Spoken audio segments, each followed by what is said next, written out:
Let's bring back in the former Arsenal winger Perry Groves, who's at Portman Road. What do you make of Alex Neil there? In his pre-match press conference, he also said that this game won't define Millwall's season. Do you agree, or is this just Neil trying to take the pressure off his players?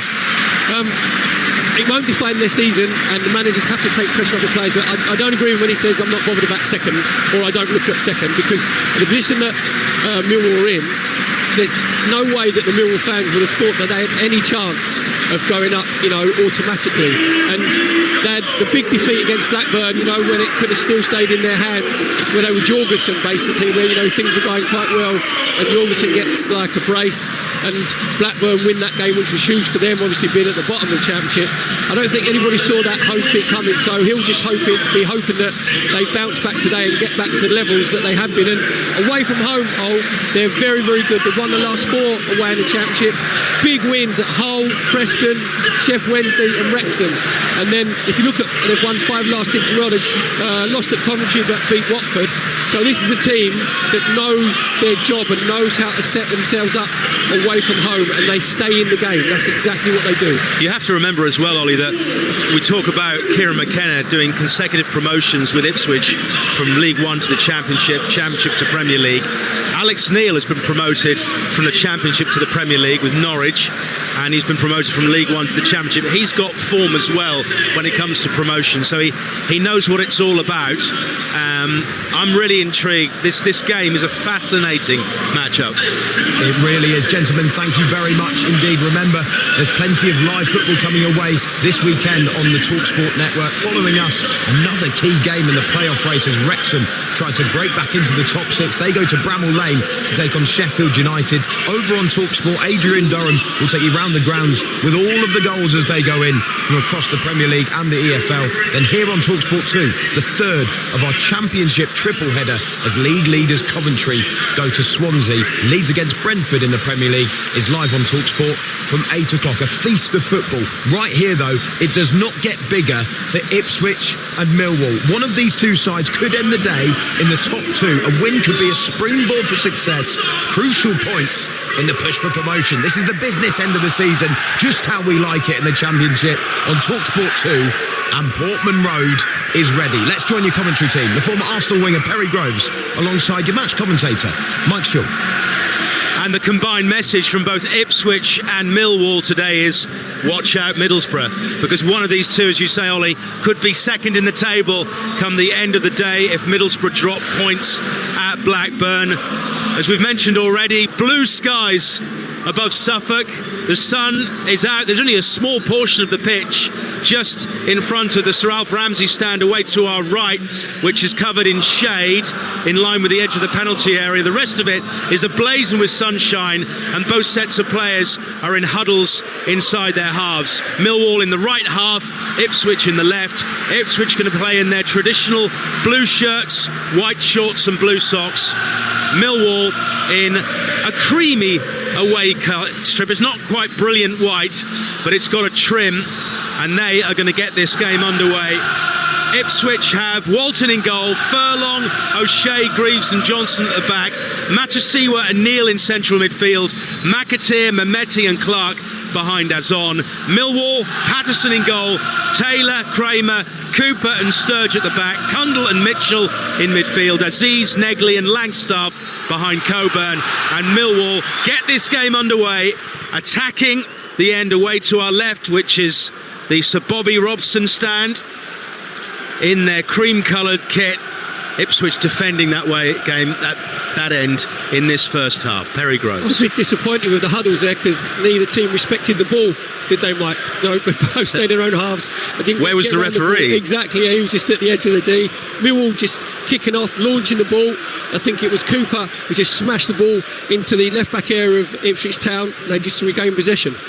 Millwall have it, far side as we look. They're right, and they're heading down that wing with Caleb Taylor. In the end, though, good work at the back by Ben Johnson to clear up the line and back into touch for a Millwall throw on the halfway line. The reverse fixture at the Den on Boxing Day ended in a goalless draw. Surely we won't have that today.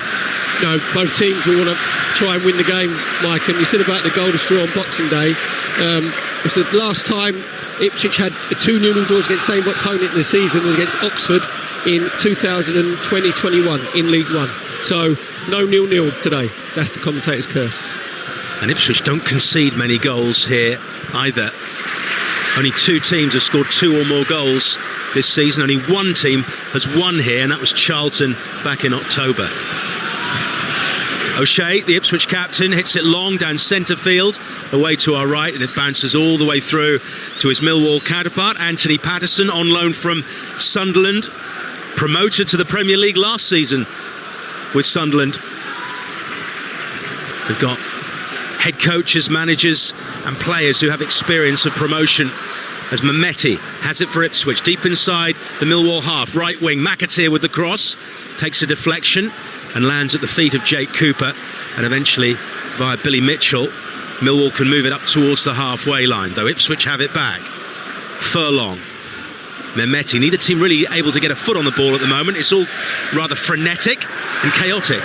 Yep, both teams just trying to establish their dominance. Just looking at Millwall, we wondered about their back 4, and it's with Kramer has gone up right back, Taylor obviously as the right side centre half, with Jake Cooper left-sided and Sturge as the left back. And just looking at Millwall, which was surprising, but actually putting a high press on, which is led by Coburn, and then Negley just comes up alongside him.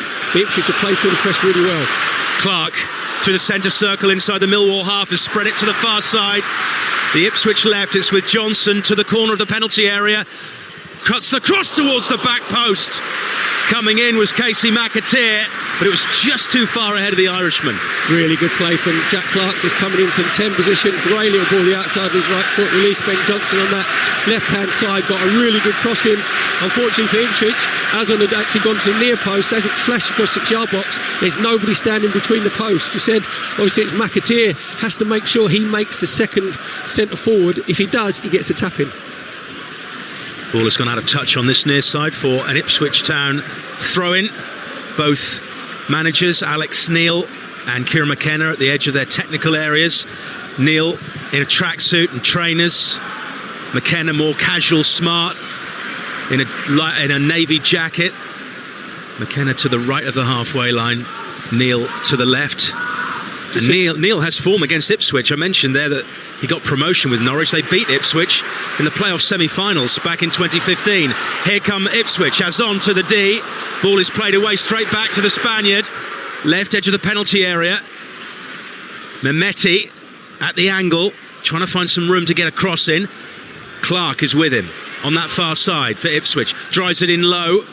Comes out to the edge of the area where Dan Neil is waiting, back out to Clark again, cuts in on his right foot, no space for a shot, maybe for Neil, curls it far post.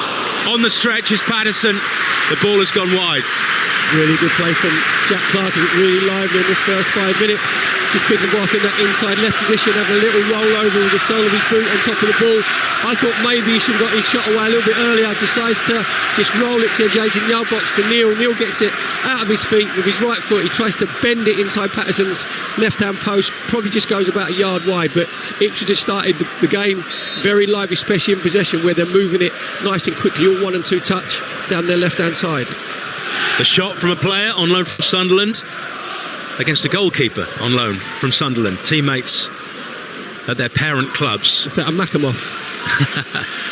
Well, Neil will be leaving Sunderland at the end of the season as a free agent. There's no decision as yet as to where he's heading. Ipswich might well try and sign him on a permanent basis.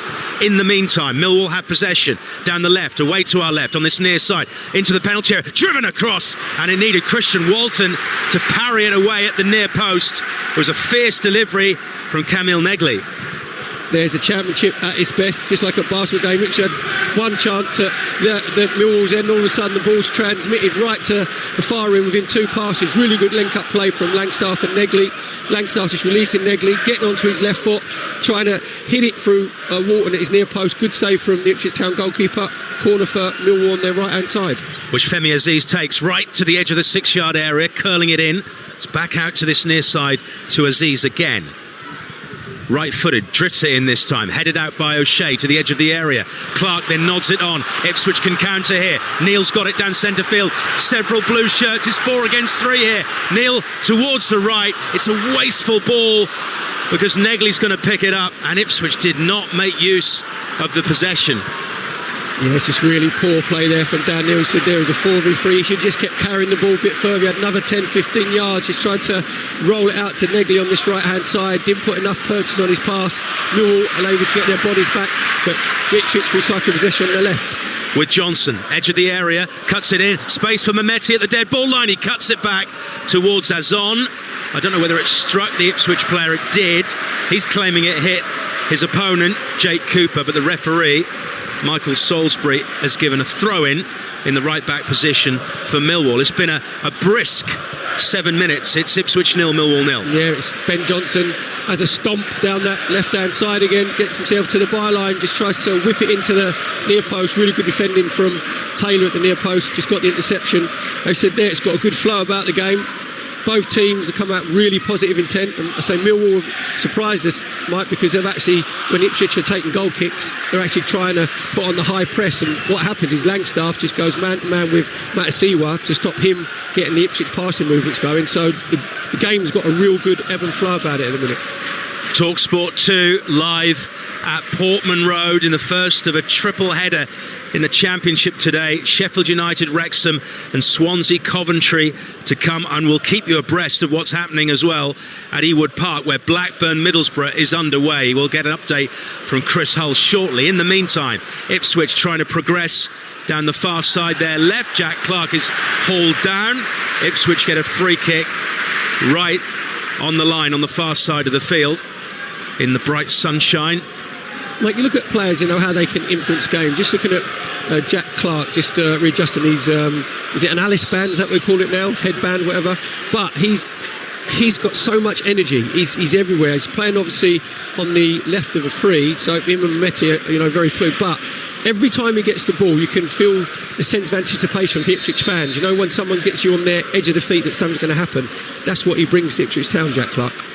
Free kick then, which is going to be taken over on that far side by Ben Johnson, swung in right-footed deep towards the back post. Coming in is Furlong, cleared off the line by Cooper. Greaves tries to head towards goal. In the end, it's hooked away by Millwall, and Matasiwa, the last man, does a really good job of making sure that Millwall don't break away on a counter, and Ipswich build again. Neil into central midfield, cut out by Millwall. It is very lively. It's no one's sitting back here, no one's taking it carefully. There's no circumspection at all. No, I think both managers want their team to be on the front foot and go and press. And just looking at Ipswich Town, had a brilliant chance there with the ball. He just helped him from that left-hand side. Furlong found himself completely unmarked on the far post. And what he's done is he's side-footed it with his right foot and tried to go back across goal. If he actually goes with his laces and goes with a bit of power, I think he scores. I think he just found himself in a position where he doesn't normally, you know, where he's completely unmarked, and just made the wrong decision. Mehmeti forward. Oh, and it might make its way through to Azon. There's pantomime ooze from the fans as Taylor nodded or tried to nod the ball away. Back it comes again. Taylor clears more comprehensively this time on the far side of the field, and Matasiwa's touch takes it out of touch. Almost 10 minutes played. It remains Ipswich 0, Millwall 0. Remember, if one of these teams win and Middlesbrough drop points, certainly if Middlesbrough lose and one of these teams win, they will be second for definite. Millwall need Middlesbrough to lose because their goal difference is not as strong. In fact, Millwall's is a lot weaker than both Ipswich and Middlesbrough. Yeah, I just think they haven't got Millwall, you know, 15 to 20 plus goal season striker. And I'm just wondering about, you mentioned Pantomime Ooze there. Is he a Colombian attacking midfield player that Ipswich are looking at? Yeah, he's a good player. Yeah. He uses quality. Seen him a lot this season. Yeah. His cousin, Pantomime Ars, is not a bad player as well. He plays on the opposite side though, doesn't he? Throw in for Millwall on this near side of the field. Their left. It's going to be taken by Zach Sturge, who is involved today. He was sent off last week in the defeat by Blackburn. It was a key part of the game. It turned the game, but the red card was rescinded, even though that's no consolation in many respects to Alex Neil, because they lost the game and forewent some really important points. But he is playing today. Ipswich, though, have it with Azor Matasiwa. Back by O'Shea to Walton, as Perry pointed out early on. Millwall with a very high press, but Ipswich have managed to get out of it initially. Then it's lost. Kramer, the tall, imposing figure of Tristan Kramer. And in the end, it's Millwall who concede the free kick midway inside the Ipswich half. You know, when you see the archetypal risk to reward, where Ipswich are playing out from the back and Walton's actually got it on the byline. Matasiwa was 5 yards in front of him, and Kundle puts the pressure on. Matasiwa does unbelievably well, lets the ball just roll across his body, but because Millwall committed men forward, they're able to go and put the next player presses, which was Negley. And unfortunately for Millwall, they commit the foul, but it just shows you again how positive Millwall set out when they're out of possession. Well, Azor Matasiwa has probably been Ipswich's most consistent player throughout the whole season. He scored a screamer recently, his first Ipswich goal, but in terms of the way he plays in that midfield, he's pretty much the first name on the team sheet. We've got a slight delay at the moment. Referee Michael Salisbury is in conversation with Josh Coburn and Darnell Furlong. In fact, he wants to speak to Coburn. I'm not sure what it's to do with. Negley is having some back chat with some Ipswich fans down to our left. The referee, in the end, it's just a cautionary word. The Ipswich fans, I think, wanted more, and so we will resume. The battle of the 19s there, wasn't it? Just a little coming together with Furlong and Coburn. To be fair, Michael Salisbury, referee, just told them both to calm down, go and have a peppermint tea and have a chill. Driven ball crossfield towards Casey McAteer. It's too strong. It's going to go out for a Millwall throw. 0-0 here. Now, the other game that has an effect on this one, and vice versa, is at Ewood Park. It's Blackburn against Middlesbrough. What's happening there, Chris Hull? 13 gone, Mike. Still Blackburn 0, Borough 0, but it's all Middlesbrough in these early stages. A wonderful snapshot from Luke Ayling from an angle. It's produced a brilliant one-handed save from the Rovers goalkeeper Balash Toth down to his left-hand side, and also Aidan Morris, just before you joined me, has fired it straight into the side netting. As I mentioned earlier, an awesome following from Middlesbrough today. 7,500 in the Darwin end, all in red, cheering their team on in their short sleeves. This is what football's all about. Blackburn 0, Borough 0. And likewise here at Portman Road, Millwall have taken up their allocation in the Cobbold stand on the far side to the right of where we are. 2 tiers, fully occupied, and they're watching on as Ipswich have this throw-in down their right. The near side as we look, it's about 15 yards short of the corner flag. It's going to be taken by Furlong, launched in like a corner, headed out by Millwall, back in by Ben Johnson. Millwall struggling to clear. Johnson again. Greaves is juggling it inside the area, trying to bring it down. Then it's Neal, just outside the box on the right. Mehmeti curls it in left-footed towards the back post. McAteer initially looked like he was going to go with his head. Then he tried to hook it back in, and neither paid off. Yeah, just a little too much purchase it on it there from this right-hand side, just trying to ease it to the far post. You said Mehmeti just getting himself caught in like a couple of mines where it looked like he was going to head it, then looked like he was going to volley it, and in the end it was just a little bit too far for him. You mentioned about the Millwall fans, it's actually ginger friendly over there because they're all in the shade. As are we. Perfect. You're listening to EFL Live on Talksport 2 with McDonald's. Your order delivery on the McDonald's app from 11 a.m. 18 plus. Fees apply to delivery orders. Subject to availability. Price may vary. Ipswich 0. Millwall 0 in the Championship. 3rd versus 4th. And we're also keeping an eye on 2nd. It's a fascinating lunchtime on Talksport 2 as Caleb Taylor hits it long for Millwall. Towards the left, there's a foul on Jacob Greaves by Josh Coburn, who was spoken to by the referee just 2 minutes ago, and he wants another word as well. I tell you what, here comes the first card of the game. He's gone for his pocket as Michael Salisbury, and Josh Coburn is the first player to go into his notebook, to the delight of the home fans. Yeah, Coburn just backing in to Greaves, to be fair, and the referee's got it, because at first I thought it was a little bit harsh, but what Coburn does, he actually puts his left arm up and uses his left elbow, and it goes into Jacob Greaves' into his throat.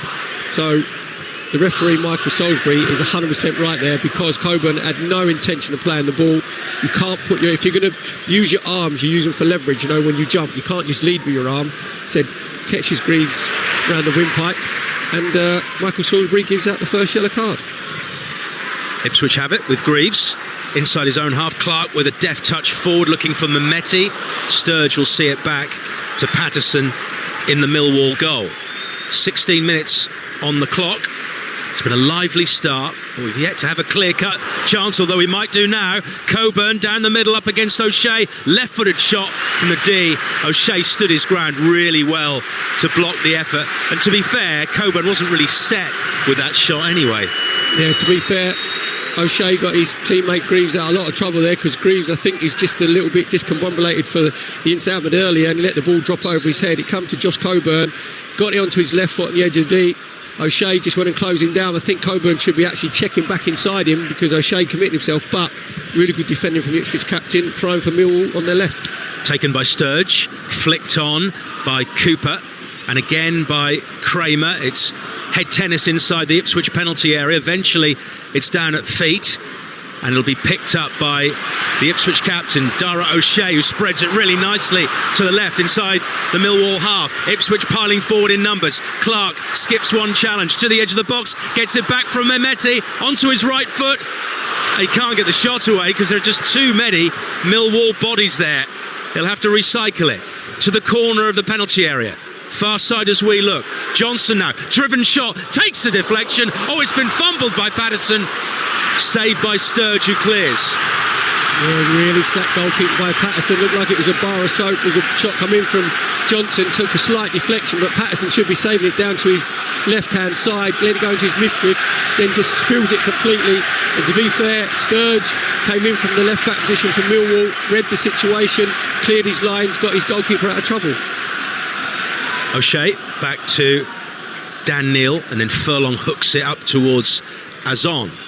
Nods it into the path of McAteer. Near side as we look, just a yard in from the touchline and about 15 from the halfway line. Mitchell then forward, looking for the long ball towards Aziz.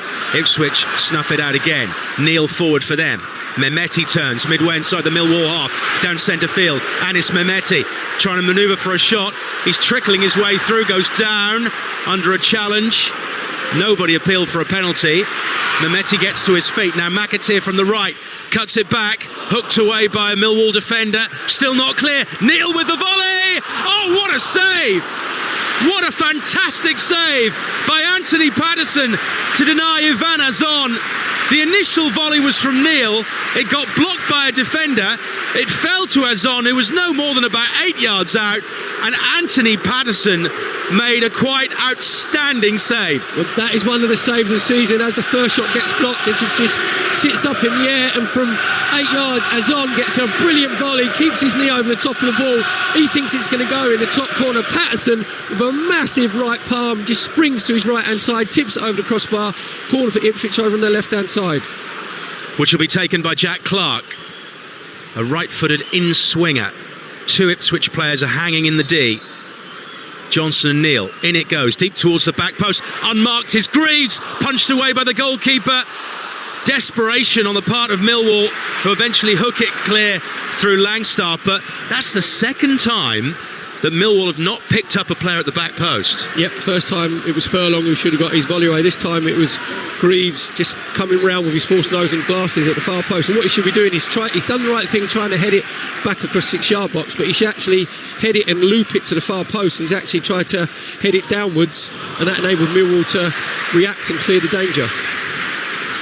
Honestly, if you get the chance to watch that save from Patterson, I think he should have caught it. It was world class, absolutely world class. That's the sort of save where David Raya has made his sort of mark, isn't he? Where it's high to his right hand side, he moves his feet, gets his spring up and just tips it over the crossbar. Who does he play for? Who's that? David Raya, Spain. And North London club. Oh yeah, I wasn't quite sure. Goal kick for Millwall away to our right. 20 minutes have passed. It's been a fascinating watch. We expected it to be that way. We haven't had a goal yet, though.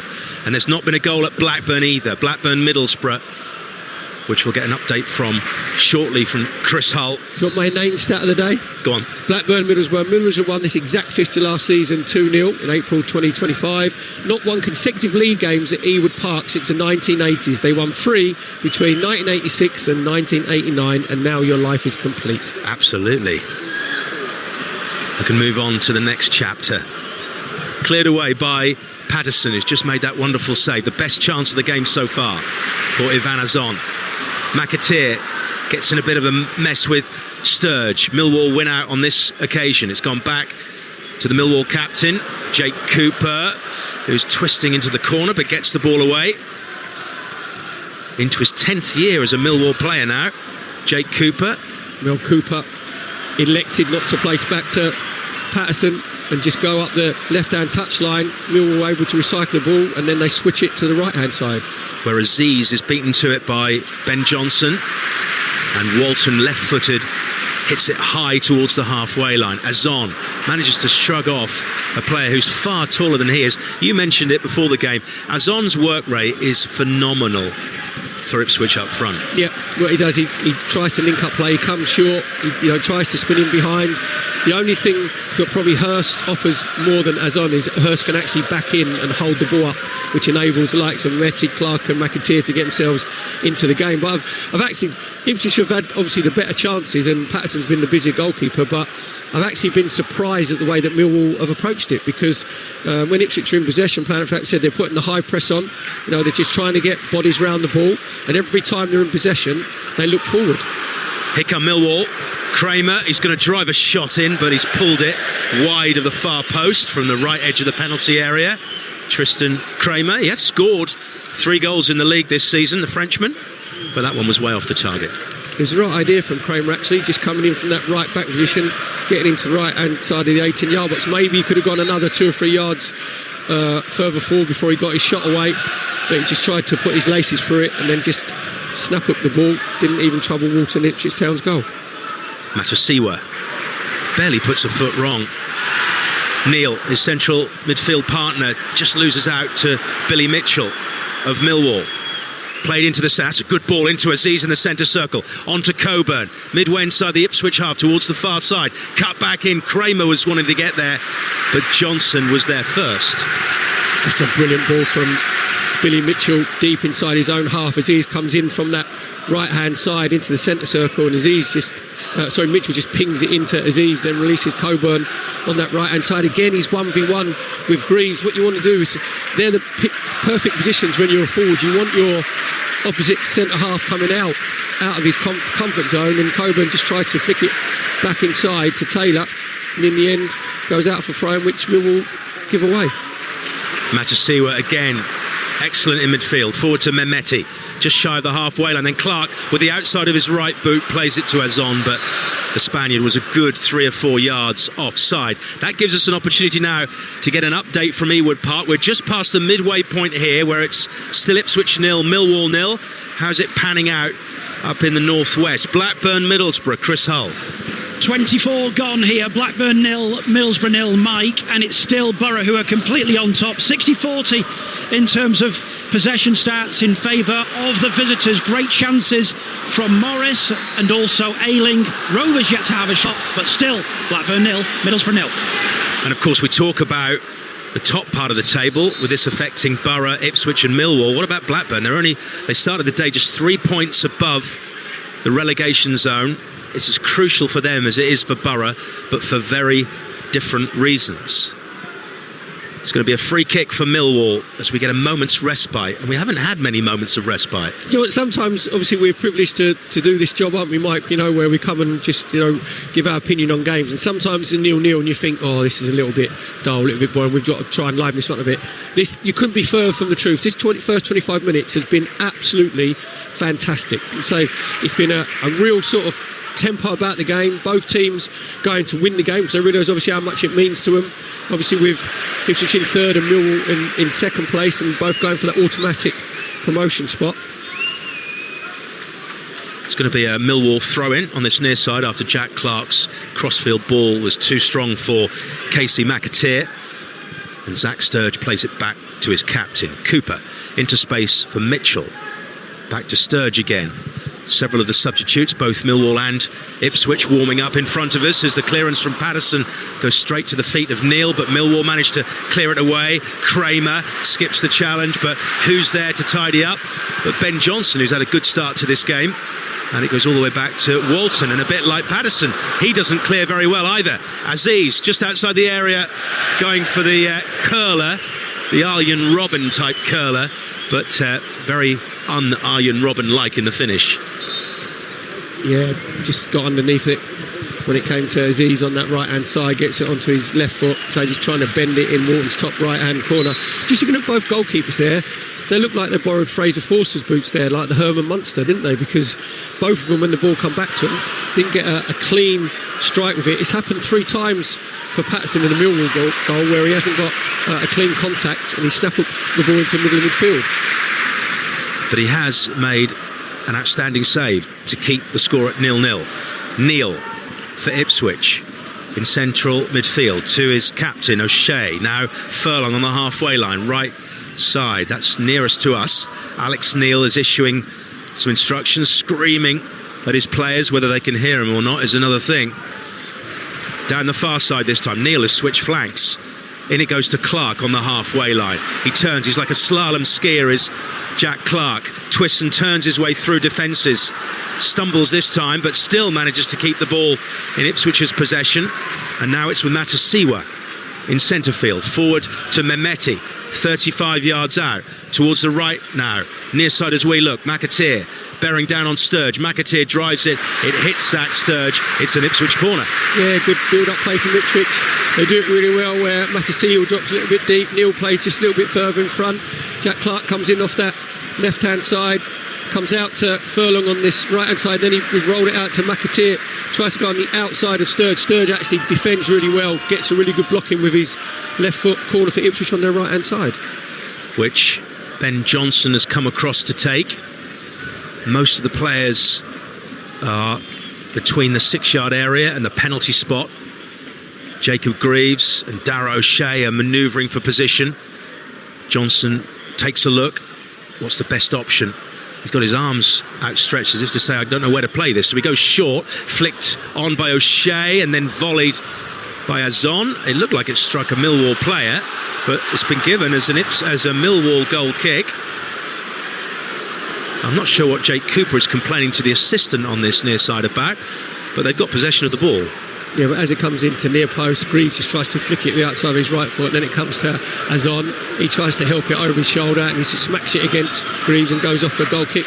That was really strange when he said about the corner taker Furlong there. He's actually putting his arms out as if to say, well, what do you want to do? He said, no, you're the one who chooses, mate. You're taking a free kick, so you give us the signal to where you want us to go, whether it's going near post or far post. So I think the set piece coach Ipswich probably have a few words in his shell like at half time. Maybe that was a covert signal for near post. I'm pretending I don't know where it's doing. Why put my arms out? Exactly, and that means I'm playing it short. I think you're being very kind, Mike. I'm being generous, yes, aren't I? Very, very. We're almost at the half an hour point. Talksport 2, live from Portman Road. Ipswich 0, Millwall 0, Sheffield United, Wrexham and Swansea Coventry to come. Live commentaries on Talksport 2. It's a feast. It's like a triple burger at your fast food restaurant. Something to get your teeth into on a Saturday afternoon. I can tell you that Brighton are leading against Liverpool in the Premier League. That game kicked off 15 minutes late, but they are in front, and it's Danny Welbeck with the goal. Azon has got it. Mistake on the part of a Millwall defender. Azon crosses it in the end. It ricochets off a couple of Millwall players, eventually Cooper, and out for an Ipswich goal kick. They've been the most threatening in front of goal. Yeah, definitely in the final third. Just Azon there, just eases Taylor off the ball, gets himself to the byline, gets a little deflection. To be fair, Cooper defends that space at near post really, really well. Just puts it out for a corner for Ipswich over on their left-hand side. It's going to be taken again by Jack Clark. Incidentally, there's commentary of that Brighton-Liverpool game over on Talksport. Not that we want to lose you from here at Portman Road, because this game is a good watch, even though we haven't had a goal. Clark to take the corner, deep to the far post, or the goalkeeper slips. under pressure from O'Shea. There was no foul, and it's gone out for a throw-in now to Ipswich on the other side of the field, which is the near side as we look. That's a brilliant delivery from Jack Clark, in through with his right foot from that left-hand side, just trying to put it underneath Patterson's crossbar. You said there, it's just Greaves has been, we call it like the nuisance, just sitting around Cooper trying to get him out of the way. It's actually, Cooper throws Greaves to the floor, and then Patterson falls over him. Long throw again from Furlong. Those long throws of Darnell Furlong's are like corners. On vogue now, Mike, the long throws. I know someone who made a career out of long throws. Very underestimated. Johnson has come across now, though, to this near side of the field for an Ipswich Town corner kick. Now, last time he wasn't sure where to play it. This time he's having a look. Is he going to give a signal, Perry? You're on signal watch. 2 arms up in the air. I think it means going to the far post. Actually gone right into the middle, where it's headed away by a Millwall player. Played back in by Clark. It bounces as Zon holds his face after a challenge. Clark has to nod it all the way back to the halfway line to Matasiwa, who then drifts it to this near side. Mehmeti. Johnson on the overlap down the right here. Johnson against Sturge, gets in the cross. It's a deep one, it's too deep, and Femi Aziz can pick it up on the far side of the field, and Millwall can try and come away with it now. Down the line, straight to Neil. Millwall not distributing the ball very well.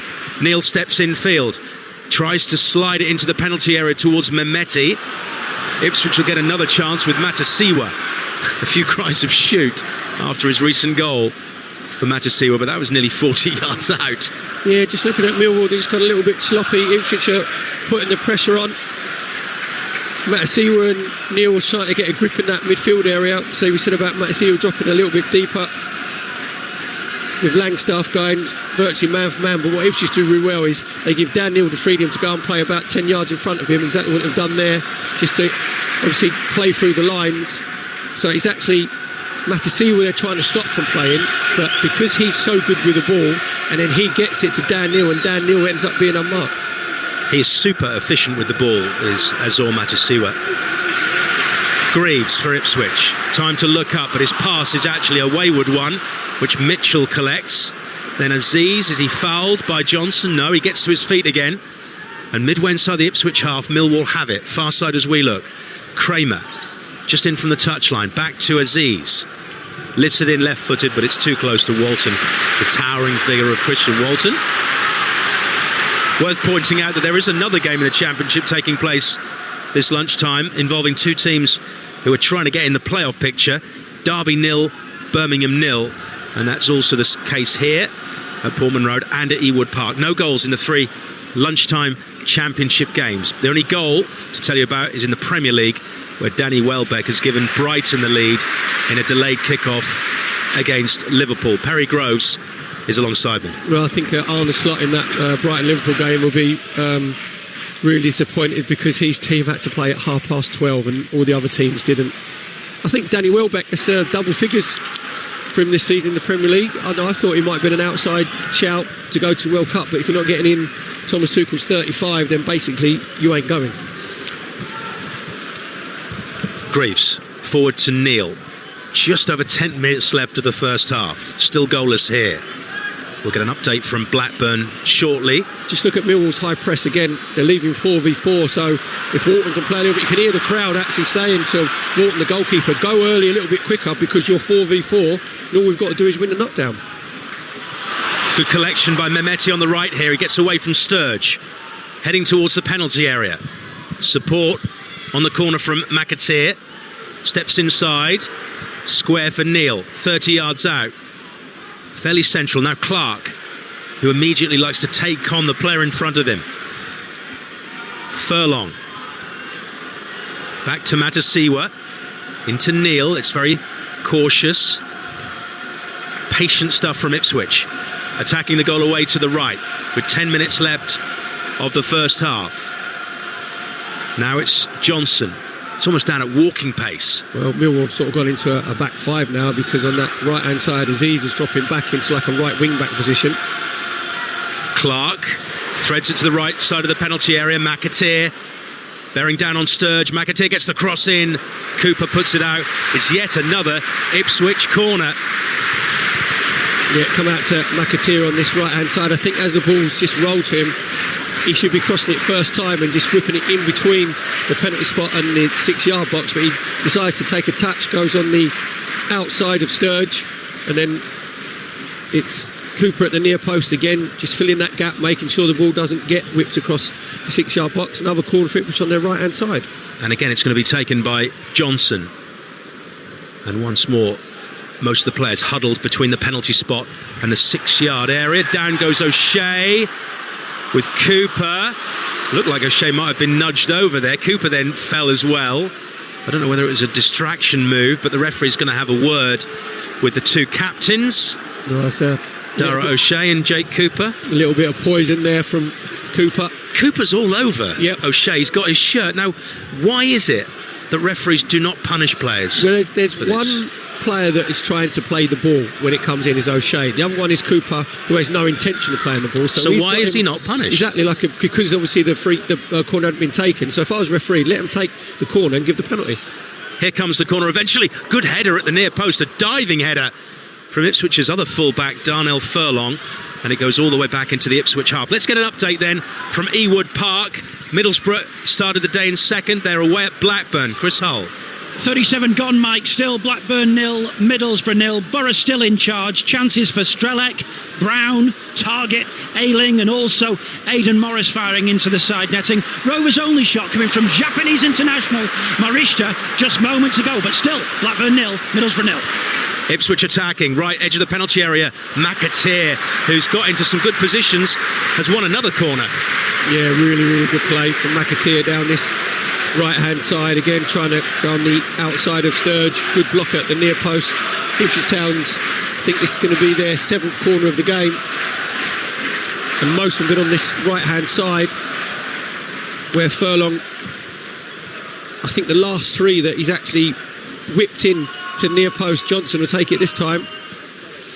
It's like Groundhog Day with these corners. Deep to the far post. Unmarked is Greaves, who heads it down.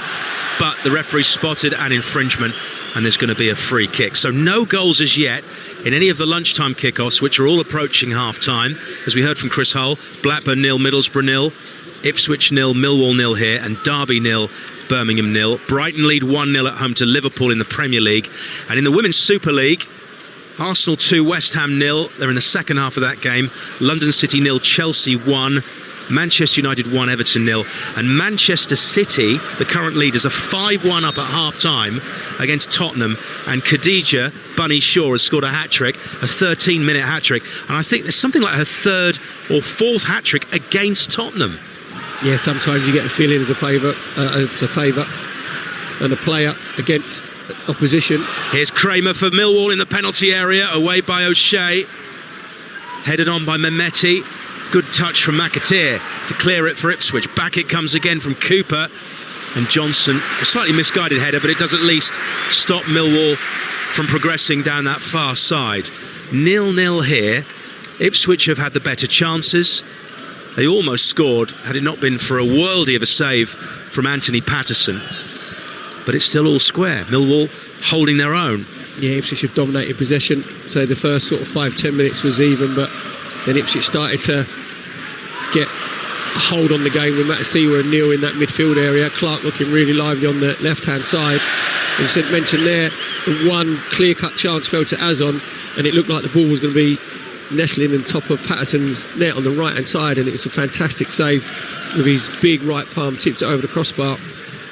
So I think Kieran McKenna, Ipswich manager, will be pleased the way that his team has gone about this first 40 minutes, but I think he'll just want a little bit more quality and just the Ipswich players just to try and sort of relax a little bit in the final third, because there's been times when they got in good positions and they've taken too many chances and too many touches and should be getting a shot away a little bit earlier. O'Shea has literally gone route one with a really high ball into the Millwall penalty area, and Azon almost wins a corner off Kramer. They get the throw in, quickly taken by Clark to the feet of Johnson down the Ipswich left, far side as we look infield to Matasiwa. He has to go back to Greaves, back into Matasiwa, out to the left again. Clark up against Aziz, onto his right foot. Clark then tries to slide it between two defenders, cut out by Millwall. Matasiwa sweeps up, Clark again, 25 yards out, right-footed shot! It beats Patterson to his right, and as we approach half-time, Ipswich's pressure has finally told, and it's their leading goal scorer, Jack Clark, with his 14th of the season, who makes it Ipswich 1, Millwall 0. Jack Clark, if the shoe fits, you wear it. That's exactly what he's done. Really good link-up play on the left-hand side from Ipswich Town. Jack Clark's the liveliest Ipswich forwards. He just cuts in for that left-hand side. Millwall just retreat to the edge of the 18-yard box. No one goes to close Jack Clark down. Gets it onto his right foot. Just hits it along the floor. Gives Patterson absolutely no chance. Low down to his right-hand side. Just gets it in from Matasiwa. So looks like Patterson might have been a little bit unsighted going in between the two Millwall centre-halves, Taylor and Cooper. But it's a brilliant finish from Jack Clark, and it all started because Millwall were really sloppy on the edge of their own box, giving the ball away. Matasiwa recycles it. Clark comes onto his right foot, buries it past Patterson, who's unsighted. Ipswich Town deservedly go 1-0 up here at Port Road against Millwall. As I mentioned, a 14th goal of the season, all 14 scored in the Championship. He went 8 games without a goal before scoring at Sheffield Wednesday last week, and he scored again here to break the ice, to break the deadlock. And if you look at the table as it stands, with what's happening at Ewood Park, Ipswich are up to second place in the table on goal difference. We have to say, Borough, Mike, the goal was coming because, I say, apart from that first sort of 10 minutes where it was fairly even, sort of like a basketball game, Ipswich then got a grip of the game, and the reason for that being is Ipswich have been better in possession than Millwall. Millwall have defended and they've tried to close down, but they've just given the ball away too cheaply, and that's exactly what happened there on the edge of their own 18-yard box on that right-hand side. the goal coming just before the break. The first goal in the Championship of these lunchtime kickoffs. 41st minute goal from Jack Clark. Millwall looking to respond as McAteer wins out against Sturge in the tackle. Sturge expresses his frustration towards the referee, feeling that McAteer over-egged it, but they've won the free kick nonetheless. So Ipswich into second place on goal difference at the moment. We'll get a half-time update from Chris Hull once we've finished here. We've got 90 seconds of the first 45 plus stoppage time. There hasn't really been much stoppage time at all. We haven't had any injuries. The referee's had a couple of cautionary words. Kieran McKenna is now having a bit of a word with the fourth official, Andrew Humphreys, down in front of us. He's upset about something as Millwall go long down the middle to Coburn. Greaves tries to fend him off. Coburn does really well initially, but Ipswich have enough players in attendance to get the ball away, and then McAteer is brought down again, almost in exactly the same spot as he was a moment ago, this time by Billy Mitchell. Yeah, so Billy Mitchell just getting a little bit frustrated there, and McAteer coming in off this right-hand side. Here the Ipswich Town fans offering in full voice because they like what they're seeing from their team.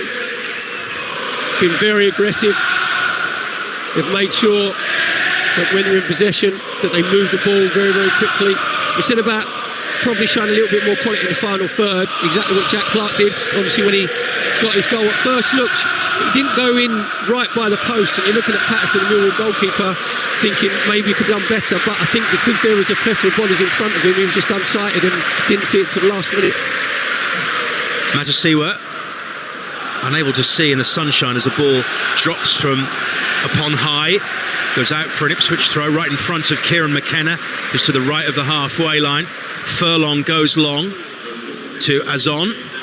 Just the 1 minute of additional time, that's no surprise really, and we're into that minute. This is for the goal, I think, isn't it? Yeah, well, they put on. The good thing, we said it's great because we're anti-VAR and the game flows better, but the reason you don't get as much added on time is the referees don't fall for any nonsense. If players go to the ground, you know what I mean, they just go over, have a look at them, make sure it's not a head injury, and they tell them basically to get up. And because that happens, you get less players that actually go to the floor and try and time waste. Greaves looking towards this near side, the right. It's cut out en route to McAteer. Still inside the Millwall half with Sturge, who goes back to his goalkeeper, immediately put under pressure by Azon. And then Mitchell flicks it away from Furlong. And Ipswich have another throw right in front of their manager, Kieran McKenna. Now, almost 4.5 years in the job. That's a long time as a manager in English football.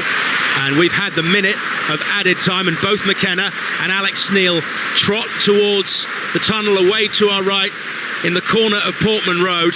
And it's Jack Clark's goal just before half-time. A 20-yard right-footed shot low into the right corner of Anthony Patterson's net, which divides the two teams. Patterson had earlier made a wonderful save from Azon to deny an opening goal, but Ipswich have the advantage here at the break.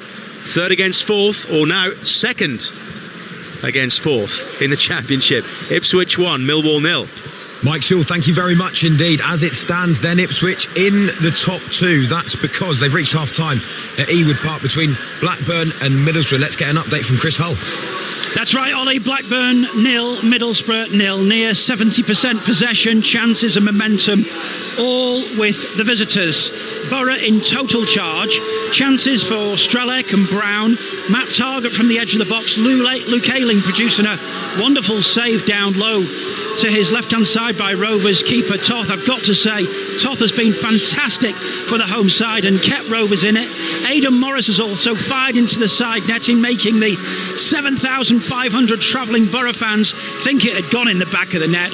Rovers only shot in the half, coming from Japanese international Morishita just moments ago, but we're still deadlocked in East Lancashire. Blackburn 0, Middlesbrough 0. So everything going the way of Ipswich Town at the moment. Perry Groves, what a time to score for them. A lovely drive from the edge of the box from Jack Clark. But do you feel Millwall would be frustrated about how that goal came about? Yeah, very much so. Because Ipswich are putting them under more and more pressure. And the reason being is Millwall kept giving the ball away. You know, they kept giving it away cheaply. Exactly what they did for Jack Clark's goal. Millwall should have cleared it from the edge of their own 18-yard box on the right-hand side. They snap-hook it back into play. Matt Seawell recycles it. He just rolls it into Jack Clark. Millwall then retreat to the edge of the 18-yard box. Noble goes to close Jack Clark down. Gets it onto his right foot. And it's a really good strike. It just goes like along the grass. And at first you'd think, could Patterson done better, you know, because he doesn't go in right by the post. It's probably like yard and a half inside. And then you look from behind the goal and Patterson's completely unsighted because he's got loads of bodies in front of him. And Jack Clark has looked really lively on that left-hand side. Millwall started off really well. The first 10 minutes, as Mike and myself said, it was very end-to-end. It was like a basketball game. Millwall tried to put the press on. But Ipswich have just had more quality on the ball, and that comes from the centre midfield. And Matt Seawell, who drops deep, he's the sort of the conductor, and that allows Neil just to play 10 yards in front of him, and Millwall haven't really come to grips with that at the minute. And they deserve that lead, don't they, Ipswich? The pressure paid off. They've been knocking on the door. They'd got a stranglehold of the game after that initial early period when Millwall were trying to get forward, and I think Kieran McKenna will be delighted just to have that lead and go in at half-time with something to protect. Yeah, very much so. Mike said there in commentary that both managers jogged off and Kieran McKenna was just in front of Alex Neil, and that's the way the first half has been. Ipswich have been just in front of Millwall in every aspect of the game. If you look at, I know there's lies, damn lies statistics sometimes, and, you know, it can sort of fudge what you're seeing, but all these stats that you see, Ipswich have dominated possession 64.5%, had more corners 6-1, goalkeeper saves, Patterson's made 3, Walton's only made 1, which is near post from a Negley shot, which didn't really trouble him. And Ipswich have had nearly double of the passes of Millwall. So I wouldn't be surprised, and we said, Mike, didn't we, that we were surprised that Barry Bannon wasn't playing. We only, obviously because of his age and managed minutes. Millwall need to try and get control of this game, and that's exactly what Barry Bannon does, because Matt Seawell does exactly that for Ipswich. And it's interesting, I don't remember mentioning Luke Cundle's name at all during that first half. Yeah, I think Billy Mitchell's the one who's, you know, trying to get himself on the ball, but Luke Cundle was trying to get himself locked onto Matty Seawell. It was either Cundle or Langstaff, you know, going to play 1v1, and it's the risk reward. Or if you're watching it yourself, there's sometimes that Matosima picks it up and he's only probably 5 or 6 yards in front of Walton in Ipswich Town's goal, but he's that comfortable with the ball that it's the risk reward. He lets it roll across his body and then he plays it into Neil, who's 10-15 yards in front. So if Millwall are going to do that, they've got to go make sure that they go man for man on both of those two players and they stop Ipswich playing through the lines. I just want to ask you about some of the incidents we saw before corners were taken in the game. There was so much jostling going on.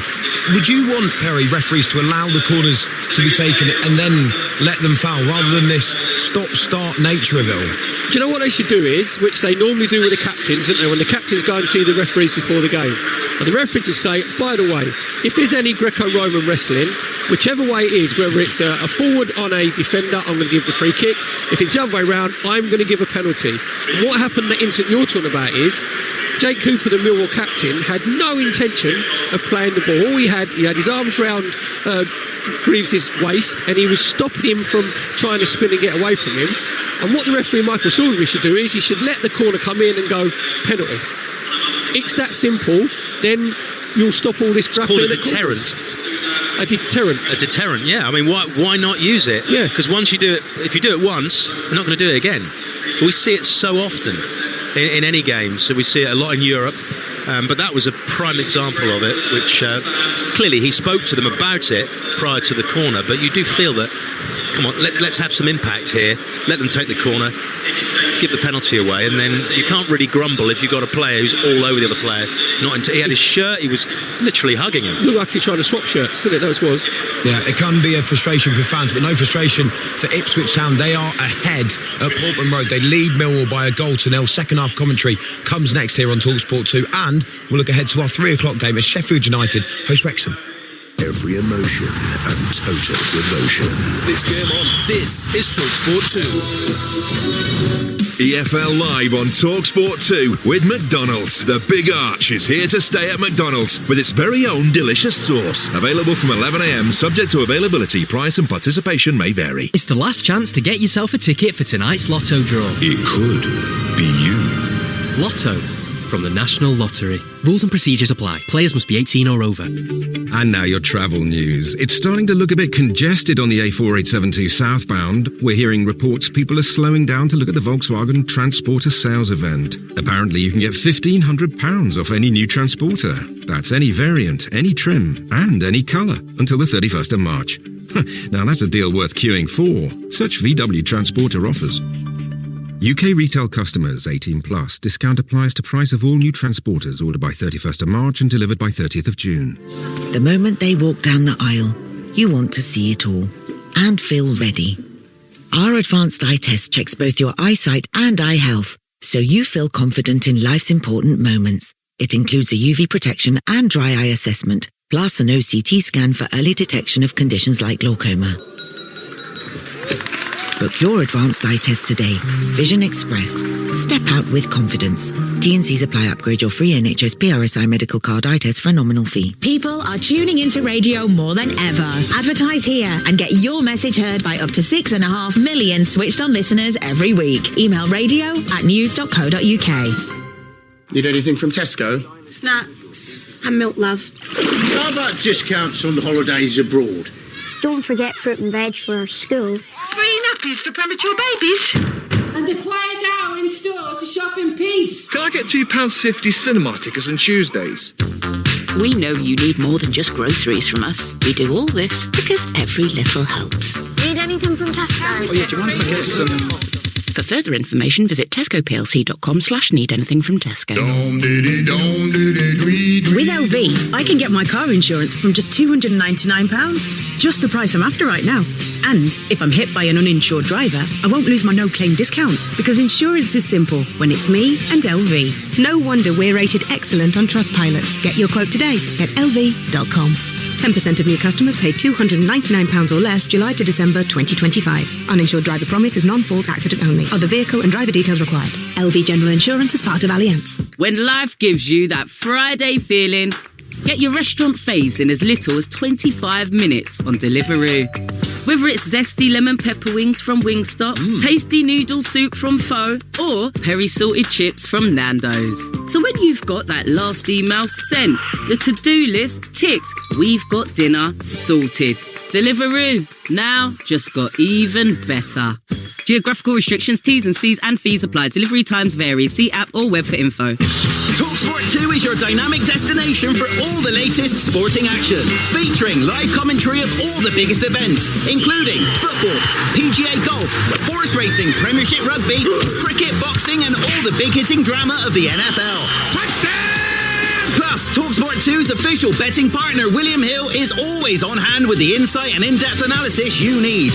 Talksport 2 with official betting partner, William Hill. 18+, gambleaware.org. Hard-hitting football coverage. He hits it first time, what a volley, what a goal! Pushing the apex of live football. And it's in! EFL Live on Talksport 2. Pope's goal was it in! And it's a brilliant finish from Patrick Bamford, and it gives Sheffield United the lead. Bamford again! Second goal for Patrick Bamford. Second goal for Sheffield United. Bamford is back.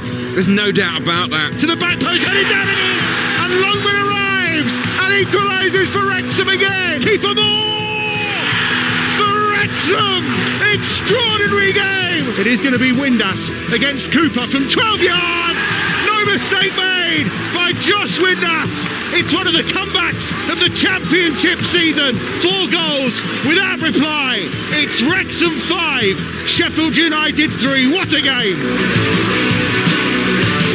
Good afternoon, this is EFL Game Day exclusive on Talksport 2. I'm Ollie Klink. Thank you for sharing your Saturday with us. We're bringing you live championship action throughout the afternoon. We're halfway through the first of 3 commentaries today. A triple header for you. It's currently Ipswich 1, Millwall 0. And by the way, it's currently Blackburn 0, Middlesbrough 0 at half-time, which means at the moment Ipswich Town are in the top 2. More latest scores in just a moment. Let's head over, though, to Bramall Lane ahead of our second commentary this afternoon. Sheffield United taking on Wrexham. Big game for Wrexham if they want to get into the playoffs. It kicks off at 3 o'clock. We're joined by your commentator, TalkSport's Adam Bridge. Adam, like I say, it's big for Wrexham, isn't it? They had a wobble at Watford, trying to break back into that top 6 today, which would be some achievement. Do you see them in there by the end of the season? Well, yeah, look, I do, and I think I've seen quite a bit of Wrexham this season. I was there for when these sides met on Boxing Day for that absolute cracker of the 8-goal thriller between them.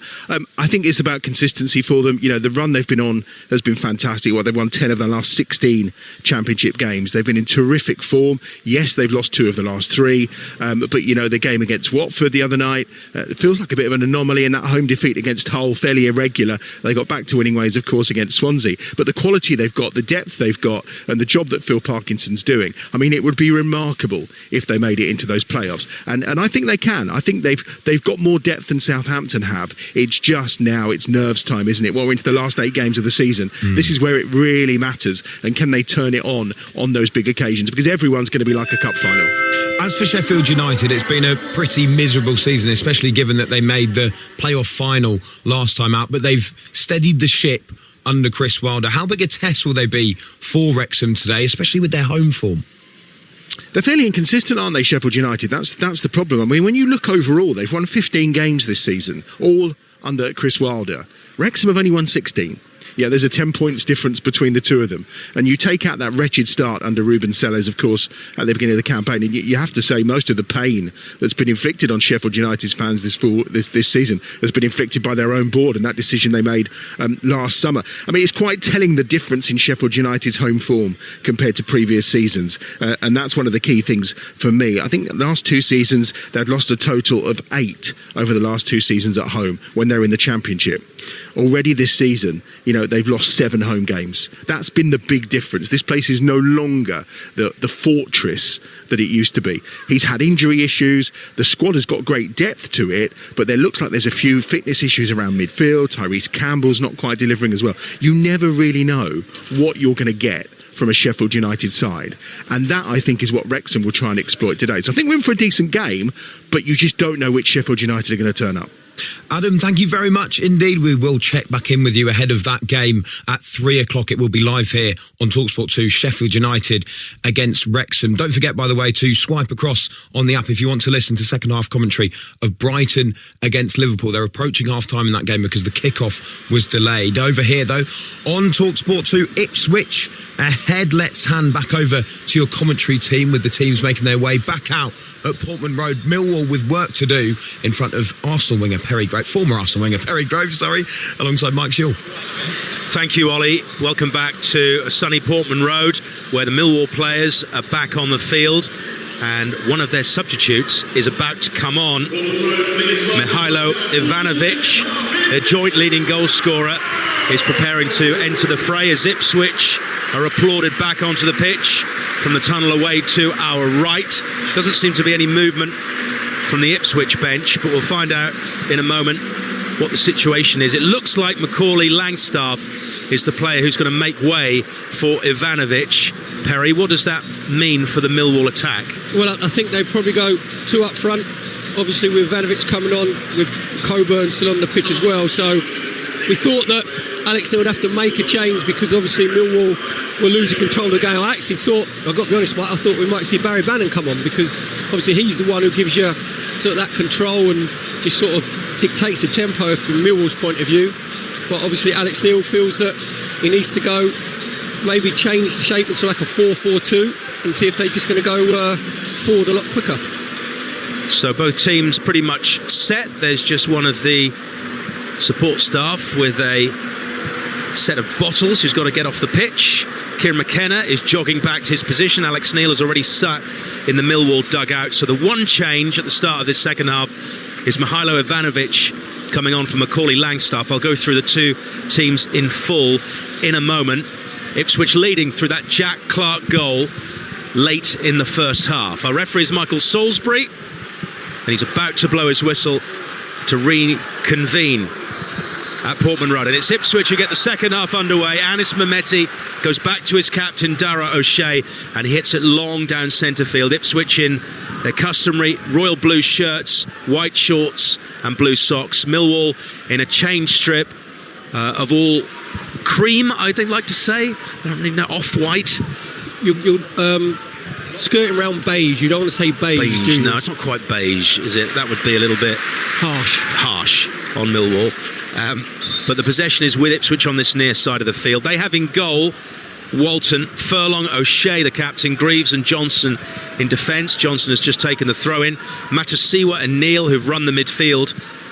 McAteer, Mehmeti and Clark behind Azon. As for Millwall, Patterson in goal, Taylor, Kramer, Cooper and Sturge, Cundle and Mitchell in central midfield, Aziz, Negley, and then Ivanovic and Coburn up front as Millwall try to get the ball forward nice and early. It is a 4-4-2 for Millwall. Negley will just go out on that left-hand side. Aziz will stay on this right-hand side. Coburn and Ivanovic up front. As Sturge charges into the Ipswich penalty area and wins a corner. It strikes an Ipswich player in the place where you don't want it to be struck. And he's gone down in a crumpled heap. And that player may well need a bit of time. It's Darnell Furlong, but it's going to be a Millwall corner right at the start of this second half, where it's Ipswich 1, Millwall 0. Yeah, basically that's one of the count them, son. Then you get to 2, then you know that you're all right. The referee, Michael Salisbury, just goes over, make sure it's not a head injury. It was good play from Sturge down that left-hand side, just going on, trying to go on the outside of Furlong. He slides in, corner for Millwall on the left. Taken by Sturge. Walton gets his fist to it, but he was backtracking towards his far post. And now Ipswich on the counter down this near side, their left, with the goal scorer Clark switches it to the far side, and McAteer has space to run into. Azon is completely unmarked at the back post. Mehmeti won't get there first, and Ipswich have wasted a really good opportunity. Yep, really good play from Ipswich down there right hand side. Good switch of play from Jack Clark. You said there that Azon was completely unmarked, loitering around the D on the edge of the 18-yard box, but Negley couldn't quite get his head up just to whip the ball across that 18-yard box, and in the end the attack just peters out, goes out for a goal kick for Millwall. 1-0 here. It's also 1-0 between Derby and Birmingham. Rhian Brewster scoring just before half-time, which means that Derby are level on points with both Wrexham, who are 7th, and Southampton in the last of the playoff places, albeit this is the game more that they'll have played. Elsewhere, Blackburn 0, Middlesbrough 0. We'll get updates from Chris Hull during the second half on that game because it has a bearing on this one. Johnson to Greaves, left back position for Ipswich. Goalkeeper Walton sweeps it high, cuts underneath the ball like a sand wedge, just drops short of the halfway line, collected by Neal. Plays it out to McAteer on the far side. Ipswich coming forward in numbers again. There are 5 of them. McAteer into the area on the right, cuts it back. It's too far ahead of Neal, and then it ricochets off 2 Millwall players, and rather fortuitously for them, into the arms of their goalkeeper. Yeah, really good play from McAteer over on that right-hand side. Just make sure that he's gone on the outside of Sturge, and then he just cuts the ball in between the 6-yard line and the penalty spot. Dan Neal comes sliding in, looks like he's going to get his foot to it, gets a little ricochet, and he doesn't realise actually ball rolls back to him. And in the end, he can't react, goes through to Patterson. Millwall just able to get themselves back in possession, but again, Millwall have been just really sloppy, Mike, haven't they, in possession? You know, they've had a player just to calm them down a bit and, you know, just take the sting out of the game. That's why, again, I'm looking at Alex Neil, obviously just in the technical area just down below us. I cannot believe that, obviously, we're coming up to 50 minutes playing, that surely it must be in his thought process to put Barry Bannon on, to try and get some control of the game, you know, and try and have the game at your tempo, where, say, Millwall at the minute, they can't string 3 or 4 passes together. The voice of Perry Groves. You're listening to EFL Live on Talksport 2 with McDonald's. Order delivery on the McDonald's app from 11 a.m. 18 plus, fees apply to delivery orders, subject to availability. Price may vary. Now, McAteer delivered a pass down the right there, just too far ahead of his teammate. So Millwall collect, and it goes out to Sturge on their left, trying to get it down the line. Good turn by Mihailovic, head of the air. Negley then crosses in, and it's scored by Coburn, who rushes straight to the Millwall fans on the far side of the field, most of whom are bouncing up and down in the away end. And right at the start of this second half, within 5 minutes, Millwall have struck back. It's Ipswich 1, Millwall 1. We just said that Millwall lacking that little bit of quality in their passing. Actually, Negley just comes up trumps there, because as he gets the ball on that left-hand side, Millwall have really been sloppy their delivery. This time, it's brilliant play from Negley. Just eases the defender off the ball, just gets it onto his left foot. Then he just looks up. You can see that Coburn is right in between the posts.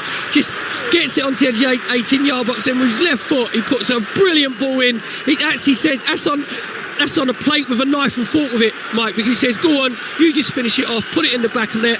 Coburn, where all top centre forward should be, just with the instep of his right foot, just puts it into the empty net. Millwall get themselves back in this game here, 1-1 at Portman Road against Ipswich. And they gave him the napkin to wipe his lips afterwards. It was that much of an open opportunity in the end. Defence was split there for Ipswich. They were caught out on 2 occasions, losing the ball and then not picking up Coburn. So it's 1-1, and now we can hear the Millwall fans.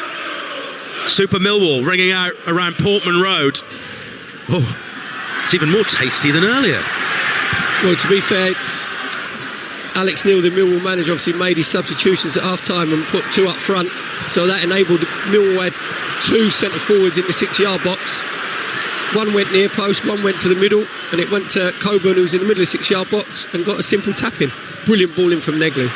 Here come Millwall again, although it's been given away inside the Ipswich half, and Ipswich like to counter at pace. Clark down the left, Azon is there.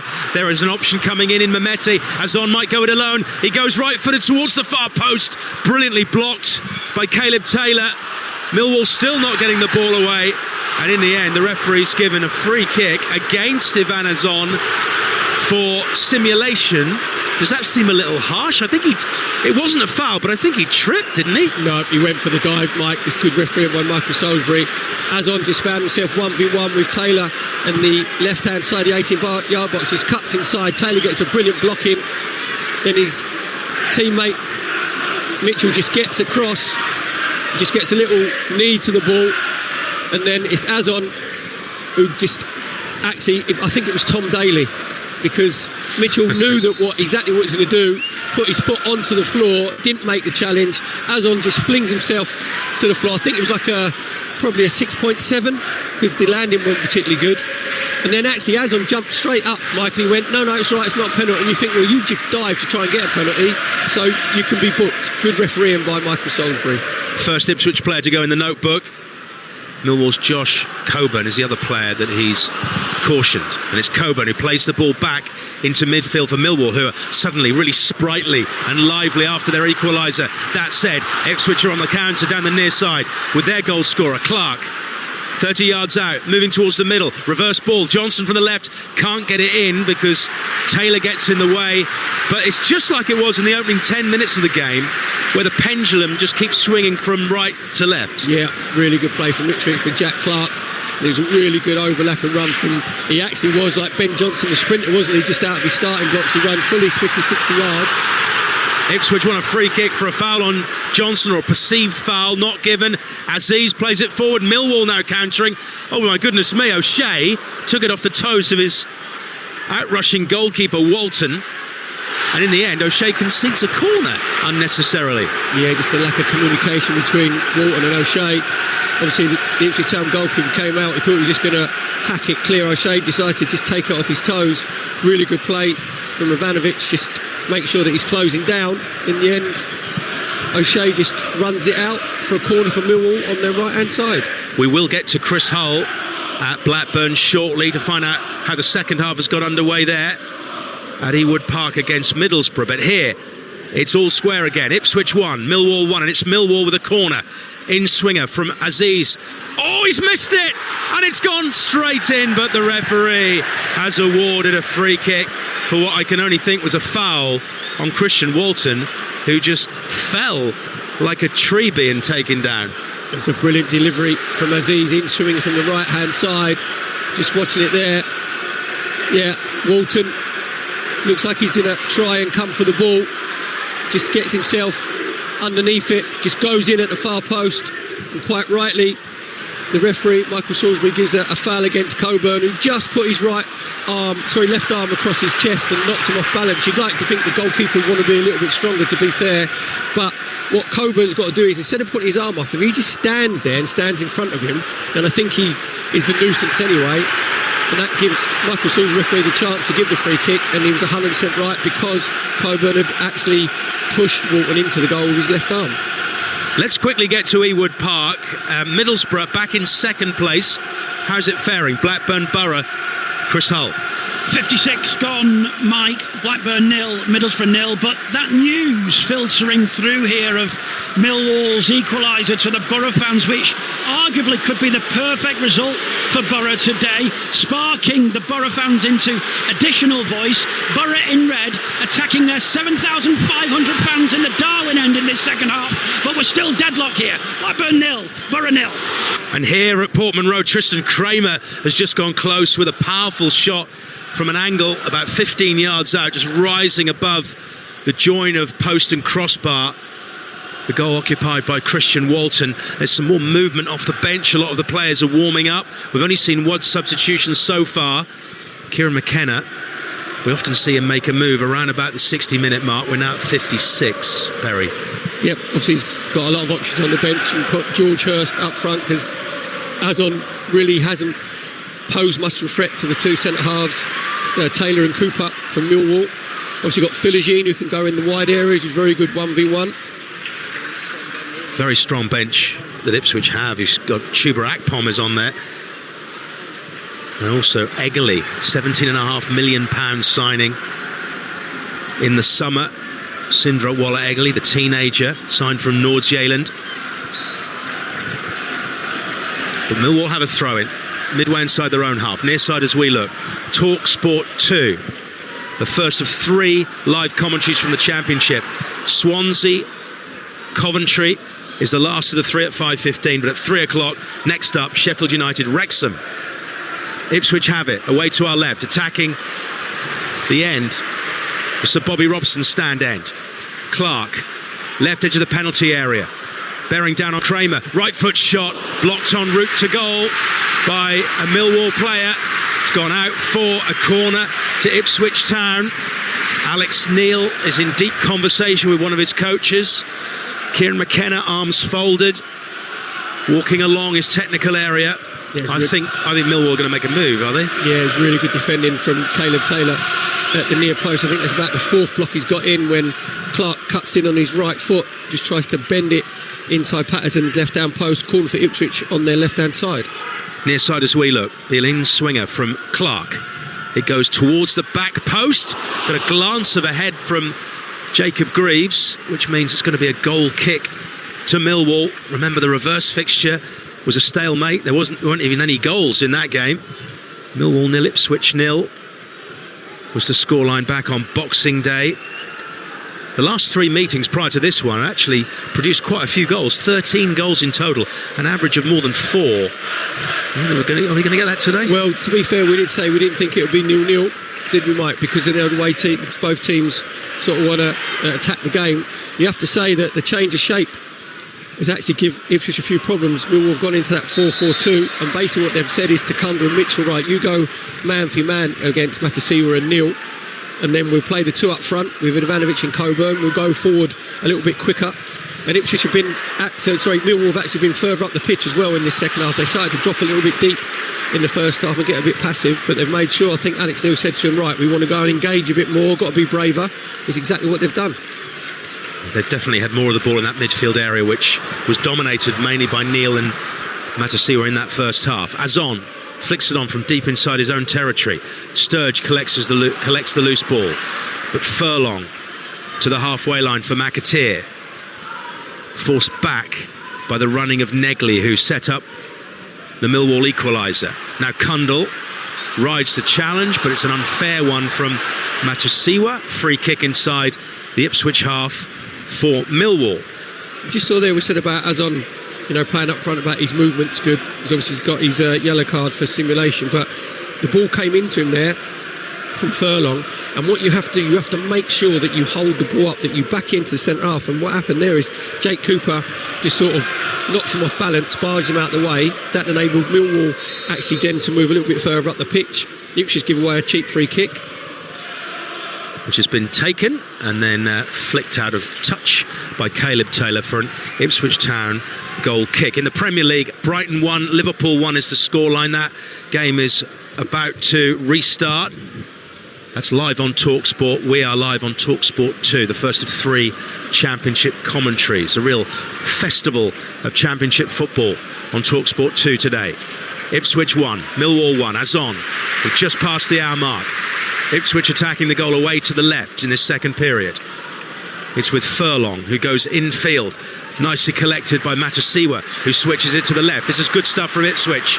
Clark up against Kramer, into the penalty area, onto his right foot.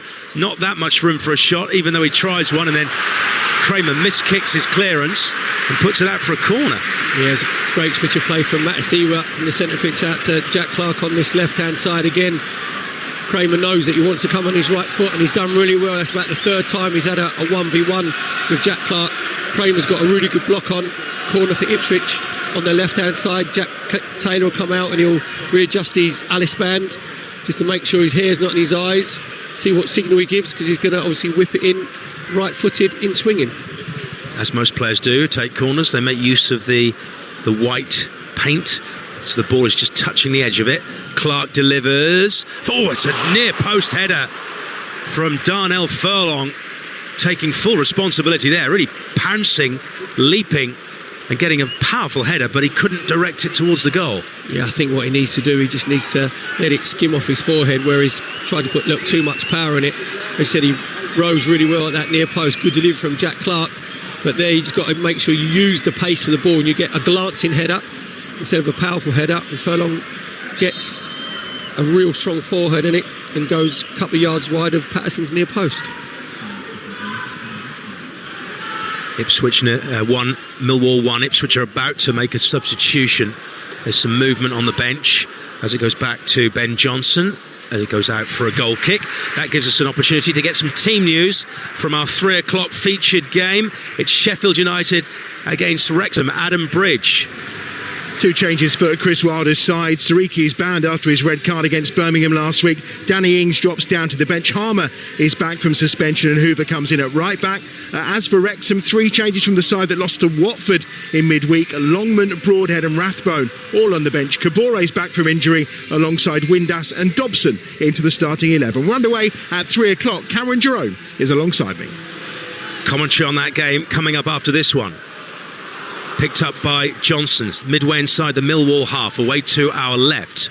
Furlong to Matasiwa, who goes down the centre. Again, being urged to shoot by the Ipswich fans. To the left angle of the penalty area. Clark, square, Neil's shot! Oh, it took a deflection. I think it was going in.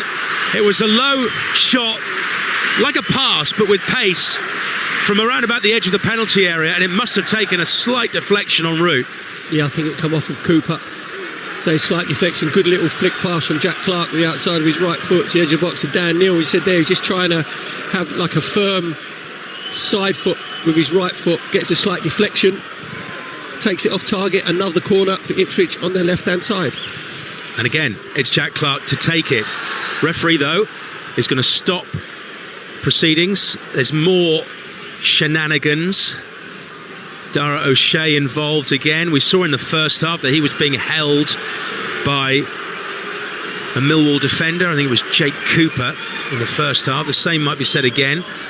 But if you was O'Shea, obviously the 2 captains are coming together there, and O'Shea is just let him do it. You would say to the referee, by the way, I'm not trying to do anything. I'm just trying to get myself so I can get the ball. So Cooper's got hold of him. It's happening again. The corner's gone deep. He's pulling and pushing O'Shea. The corner's gone out for a goal kick, and the referee's done nothing. Do you know what?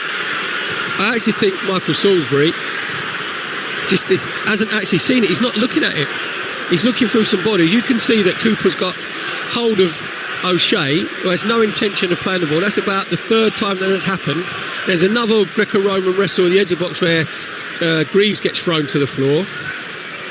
But I say, if you're obviously you're Ipswich captain O'Shea, you just go up to Michael Salisbury and say, look, he's not trying to play the ball. I am. All I'm doing is trying to get in front of the goalkeeper. I've not got my arms on anybody. Just keep watching this. In the meantime, Millwall have it. 1-1 the scoreline. Cooper down the far side, the Millwall left, in the left-back position. They're being harangued by Ipswich. We've just passed 65 minutes at Portman Road. Live on Talksport 2. Kramer lofts it forward speculatively. Out comes Walton under pressure from Coburn, but it's a comprehensive clearance by the goalkeeper and a nice touch from Azon to find Clark on the halfway line. Matasiwa turns, lifts it towards the left. It's gone through a gap and it's found Anis Mehmeti, left edge of the penalty area. Mehmeti onto his right foot, shoots towards goal again. It's blocked. It wasn't the cleanest of hits. Back to Mehmeti, left foot this time. Again, it's a miss-hit from Anis Mehmeti, and this one has trickled out rather harmlessly for a goal kick. You have to say in this second half, Millwall have defended resiliently, because when it comes, see if it comes out to the left hand side to Jack Clark or goes out to right side to McAteer, what Millwall do really well is when those players come inside, they get the next block in. There's always like a 2v1, you know. So if it comes out and it's Clark cutting inside Kramer, then Taylor makes sure that he's the next one across. So Millwall have been blocking the shots brilliantly on the edge of the 18-yard box. Talking of Taylor, Ipswich's Taylor, Jack Taylor, is about to be brought on along with Jaden Philogene for Ipswich. Taylor, central midfielder. Oh, something's just happened in the aftermath of the referee awarding a free kick to Ipswich. Taylor will play in central midfield. My guess is he'll come on for Neil, because Matasiwa tends to play the majority of games, unless, of course, he might be injured. Philogene, of course, wide player. I would suspect McAteer. Yep, because Jack Clark has looked really dangerous on this left-hand side. And that is the case. Casey McAteer comes off to be replaced by Jaden Philogene, who scored 10 goals this season. He's been out injured recently. Dan Neil is the other player to go off, so Taylor comes in for him in central midfield. Philigine's goals have all been scored here at Portman Road this season. He said he's got his 10 goals, second top goal scorer, Jack Clark with 14. And what you have to do, if you bring in Philogene, he looks like he's going to come onto this left-hand side, Jack Clark will go over to the right-hand side. You've got to make sure you just keep feeding him with the ball. You've got to make sure that he goes 1v1, because Crane was obviously playing in this right-back position. And there's the one that you mentioned earlier. Barry Bannon is on for Luke Cundle in central midfield for Millwall. That's the response by Alex Neil. How do you think the next part of the game, the last quarter of the game, will pan out? Well, I think it's just going to get more elongated. I think there's going to be more spaces and gaps that appear, because Millwall in this second half, obviously they're 1-0 down. They needed, to get themselves back in the game, exactly what they have. I don't think they're just going to retreat and settle for the 1-1 draw. I think they're going to go for the 3 points. That might enable Ipswich just to find a little bit more space. We said about Barry Bannon coming on, and the first thing that he does, he gets himself on the ball, has a little swivel and just tries to play it out to the left-hand side. Unfortunately, gives the ball away, but just in that first 10 seconds, straight away he gets himself on the ball, tries to conduct everything. Millwall got the high press on. How many players have played for a team that are relegated and a team that are promoted in the same season? Because that could happen to Barry Bannon. He started the season at Sheffield Wednesday. Millwall, of course, in the playoffs at the moment. Elsewhere in the Championship, Blackburn 0, Middlesbrough 0. Middlesbrough just hanging on to second place ahead of Ipswich. Derby 1, Birmingham 0. Derby on level on points with Southampton, who occupy the last of the playoff places in the Premier League. Live on Talksport, Brighton 1, Liverpool 1. And here at Portman Road, we are into the final quarter of the game, where it's Ipswich 1, Millwall 1. And here's Ivan Azon, who's given the ball straight to Camille Negley, who plays it up towards the right side to the Millwall goal scorer. Josh Coburn brings it down, tries to cross, it hits Jacob Greaves, goes out for a corner to Millwall. Yeah, just Coburn coming out on this right-hand side. Jacob Greaves just goes out to engage him. Coburn just tries to whip it in, because he obviously got Ivanovic luring in the 6-yard box. Decent block from Greaves. Corner for Millwall on their right-hand side, which Barry Bannon will come over. In swing with his left foot. We'll be off to Ewood Park in a moment to see what's happening between Blackburn and Middlesbrough. First of all, though, Barry Bannon on as a substitute with 20 minutes of the 90 left.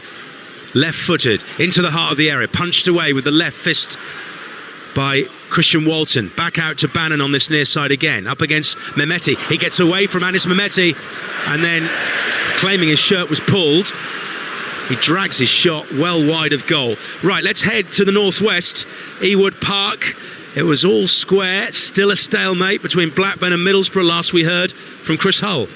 Still that way, Mike. 19 remaining at Ewood. Blackburn 0, Middlesbrough 0, but it's now 72% possession for Middlesbrough. All the chances, all the momentum and domination with the visitors. Target, Morris, Aileen Brown, all with wonderful chances. Got a big mention for Rovers keeper Toff, who has kept Rovers in this contest. But still, Blackburn 0, Borough 0. And Middlesbrough at the moment, second place in the Championship on 71 points. That's 6 adrift of the leaders Coventry, who play later. We've got commentary of that game, Swansea Coventry, with Ian Danta and Chris Wellamo. That's a 5:15 kickoff as Ivan Azon and Anis Mehmeti make way for Chuba Akpom and George Hurst. Another double substitution by Ipswich. So Borough 71 points, 2 points ahead of third place Ipswich, who had this game in hand, remember, against Portsmouth on 69. Millwall also on 69. But Millwall's goal difference could be their Achilles heel when it comes to automatic promotion. Headed on by Akpom, his first touch is towards Philogene. Dealt with by Kramer on this near side, the Millwall right. Aziz goes back towards Kramer. Philogene gets a touch, concedes the Millwall throw-in. Perry Groves is alongside me here at Portman Road, where it's 1-1. Yeah, it's no surprise that George Hurst has come on and said Azon didn't really have the physicality to handle Taylor and Cooper, the two Millwall centre-halves. So Hurst will go up front. Looks like Akpom will play just that little bit deeper, just off of him. we said obviously with Philogene over on this left-hand side and Jack Clark over on the right-hand side, so they need to get the ball Ipswich Town out to Philogene so he can get himself 1v1 up against Kramer. Ipswich have a throw right on the halfway line, which Johnson takes short to Matasiwa. He sends it back to Greaves and subsequently all the way through to Walton, who's immediately put under pressure by Coburn. Ivanovic is also there trying to unsettle the Ipswich defence, and it works to a point because Millwall have possession, but then they give it away. Back with Akpom. Good challenge from Sturge, wins it back for Millwall, and now Negley trying to keep his feet. Finds Sturge, back to Negley again, who provided the cross for the Millwall equaliser. Still 1-1 here. Derby leading at home to Birmingham. Blackburn 0, Middlesbrough 0 in the Championship. We've got Sheffield United, Wrexham to come at 3 o'clock. Adam Bridge and Cameron Jerome are there for us as it's played through by Millwall to the edge of the area, dealt with by O'Shea, only as far as Sturge. He's in the left wing position for Millwall. Negley's cross takes a deflection, and guess what it is? It's a corner. We've had a lot of corners. Yeah, I tell you what as well, Ipswich have just been a bit sloppy in this last sort of 10 minutes, giving the ball away very cheaply. To be fair to Millwall, they've played 10, 15 yards further up the pitch. You see Barry Bannon, obviously corner for Millwall over on the left-hand side. Barry Bannon just jogging over to the Millwall fans, trying to rouse them up. So he's going to take the corner, out swinging with his left foot. Barry Bannon looking up. What are his options? Not much movement in the box at the moment, apart from maybe Taylor. In it goes, flicked away off the head of O'Shea. Clark helps it further on, but it's only as far as Negley on the Millwall left. Out to Bannon, sizes it up, crosses block, claims of handball against Johnson, and the free kick is given just outside the penalty area. So like a short corner with a bit of an angle for Millwall here. Yeah, Barry Bannon just trying to whip the ball with his left foot. Johnson coming out, just trying to close him down. Just arm was away from his body. His right arm stopped the ball actually going into the 18-yard box. Michael Salisbury, the referee, quite rightly give the free kick. Millwall have won their last 4 away games in the league before today. 5 of their last 6. But this is a very difficult place to win as a visiting team. Only Charlton have done it this season. Barry Bannon with the free kick. It's about 3 yards outside the box to the left of the area. I'm just looking at Millwall's point of view, but Egley was completely unmarked on the left of the 18-yard box, and Mitchell in the centre. It comes from Bannon. It's been dropped by Walton on the turn. Coburn has his shot blocked. It's a goal kick, though, to Ipswich. Walton didn't seem too sure, though. He's looking towards the assistant, claiming a foul. Alex Neil is talking to the 4th official as to why his team didn't get a corner. And I'm 100% with him, to be fair, because Walton's come out like Flappy Hansky, completely missed the ball, comes to Coburn, he gets his shot in. I think it was Greaves who comes out and actually blocks the ball, takes a deflection. 100% that should be a corner. Your shout for Danny Welbeck to get in the England squad wasn't a bad one, because it's Brighton 2, Liverpool 1, and Welbeck has scored again. Well, there is a VAR check on that goal, so I'll take back what I said about you. Basically 50-50, yeah. You can never be sure. Like, you can't go all in when it's the Premier League. See, this is what is great about the Championship. When there's a goal shout in the Championship, it's a goal. That's it, finito. But the only reason I said about Danny Welbeck, I think he's the closest in style to the way that Harry Kane plays. You know, where he engages centre halves, he drops deep, he can, bring the midfield players in. He's very, very cool in front of goal. He's got a good, first touch. Goal has been given. Never doubt it, Mike. Brighton leading 2-1 thanks to Danny Welbeck as Ipswich break away down the right. Hurst, he's got 2 players inside him. It's 3 against 3. Akpom to the left, Clark to the right. Clark has his cross blocked by Cooper. Can't keep it in. It's going to be a goal kick to Millwall. So the move breaks down before it even really begins. Yeah, again, I think when it comes out to George Hurst, he can just be a little bit braver and carry the ball maybe 5 yards further forward, because he wants to release Jack Clark 1v1 against Cooper, but Cooper does really well, make sure he gets nice and tight. And you can tell in the first half, obviously Ipswich had control of the game and Millwall looked a little bit ragged, but at half time the 4-4-2 shape, where they've been very, very compact, that's enabled the 2 centre halves, Taylor and Cooper, to have a bit more protection. But when it goes out into wide areas, Millwall defend as if their lives actually depend on it, because they put their bodies on the line, they get their blocks in. And the ball has been played back to Christian Walton in the Ipswich goal. Away to our right, there's some urgency on the part of the goalkeeper. We've got 13 minutes of the 90 left. It's Ipswich 1, Millwall 1. This result would suit Middlesbrough and the teams around them in the playoffs.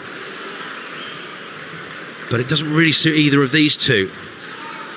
If Ipswich were to win and still have that game in hand, it puts them in a really good position for an automatic place. Millwall, if they can win, they would be pushing as well for the top two. Matasiwa inside the Millwall half, out to the right to Clark, crosses into the penalty area. Oh, it's not been cleared very well by Taylor. And I tell you what, his captain got him out of jail there.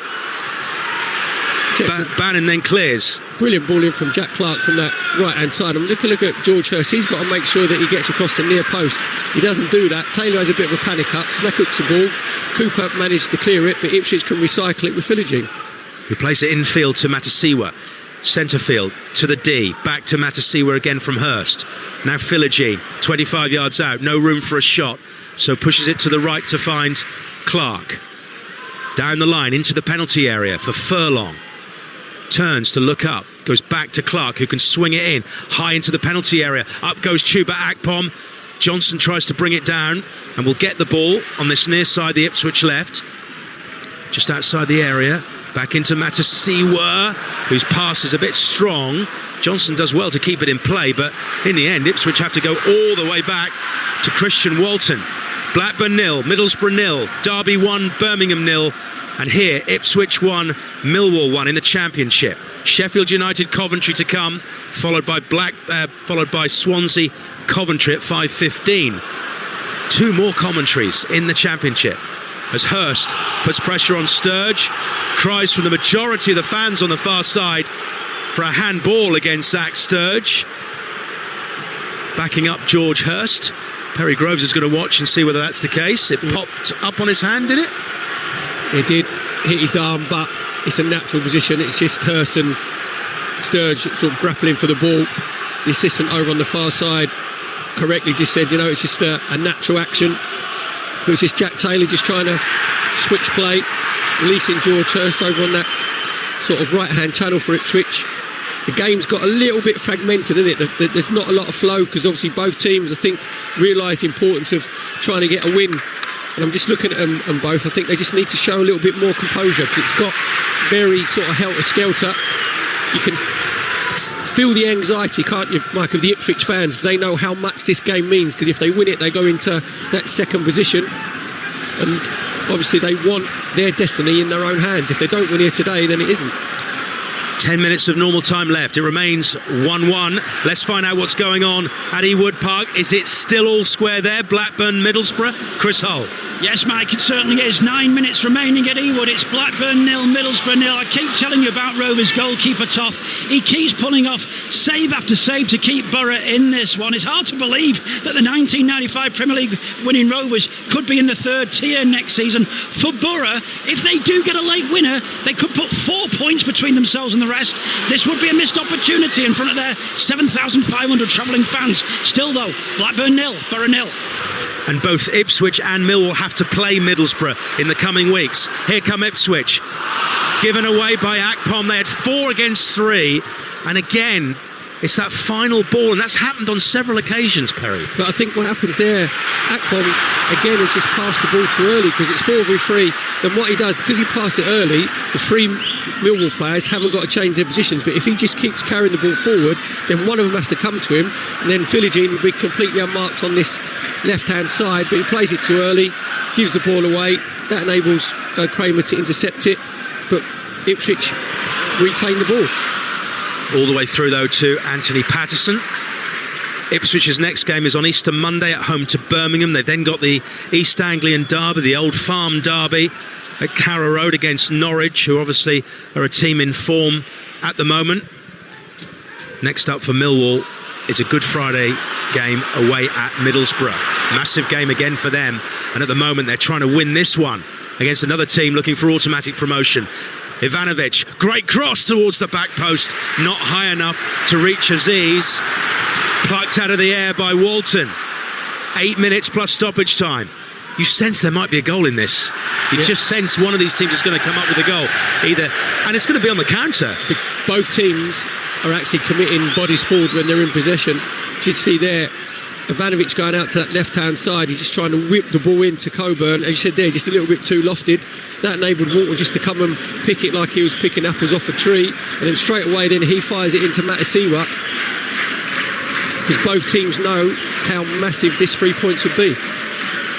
Camille Negley, who got the assist for the Millwall equaliser, is being replaced by Tom Watson on loan from Brighton.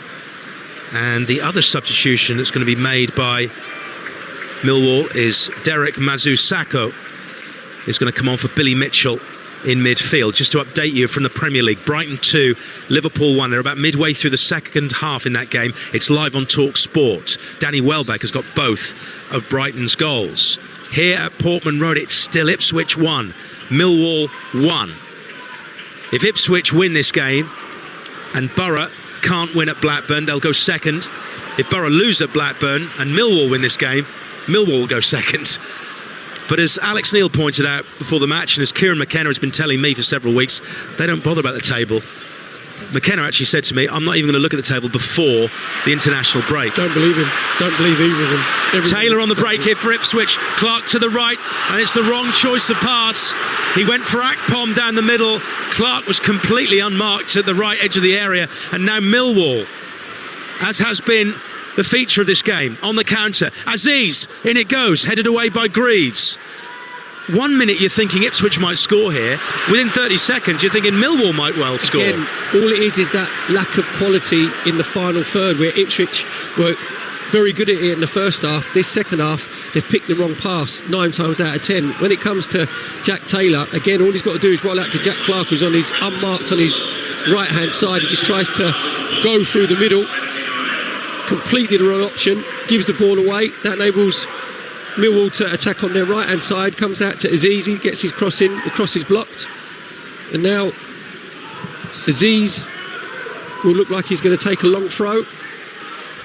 29,129 are in attendance here. It's almost a capacity crowd at Portman Road as Aziz gets the cross to the near post, and it needed Greaves at full stretch to clear it for another throw in to Millwall. Just over 5 minutes left of normal time. There's a lot of anxious looking coaches in the technical areas, including Kieran McKenna and Alex Neil, both of whom are giving instructions. In comes the throw in. It's not the best of deliveries, but Bannon plays it in for Millwall, away by Furlong. Clark fouled by substitute Mazusako. Ipswich claiming there should be a red card. I think that's pushing it, but he may well get a yellow. He is going to get a yellow. He's been on the field about 90 seconds. I think Mazusako's actually been booked. He hasn't even touched the ball. You said there, it looked like Jack Clark was just going to skip away from him. Just puts his right leg right across his waist. As you said there, it's nowhere near a red card. Michael Salisbury just tells the Ipswich Town players just to do one, basically. He knows what he's doing.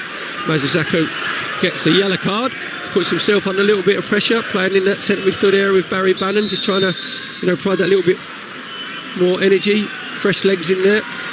Ipswich's record signing, Sindre Waller Eggerli, the Norwegian, who has been compared to Erling Haaland, is about to come on, and he's going to replace Jack Clark, who's gone off on the far side of the field to make sure the substitution could be done quickly.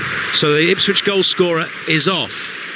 Yep. If either of these teams were to score now, it would change the complexion in the top part of the table. Huge last 4 minutes of normal time, plus obviously the added on time for both these teams.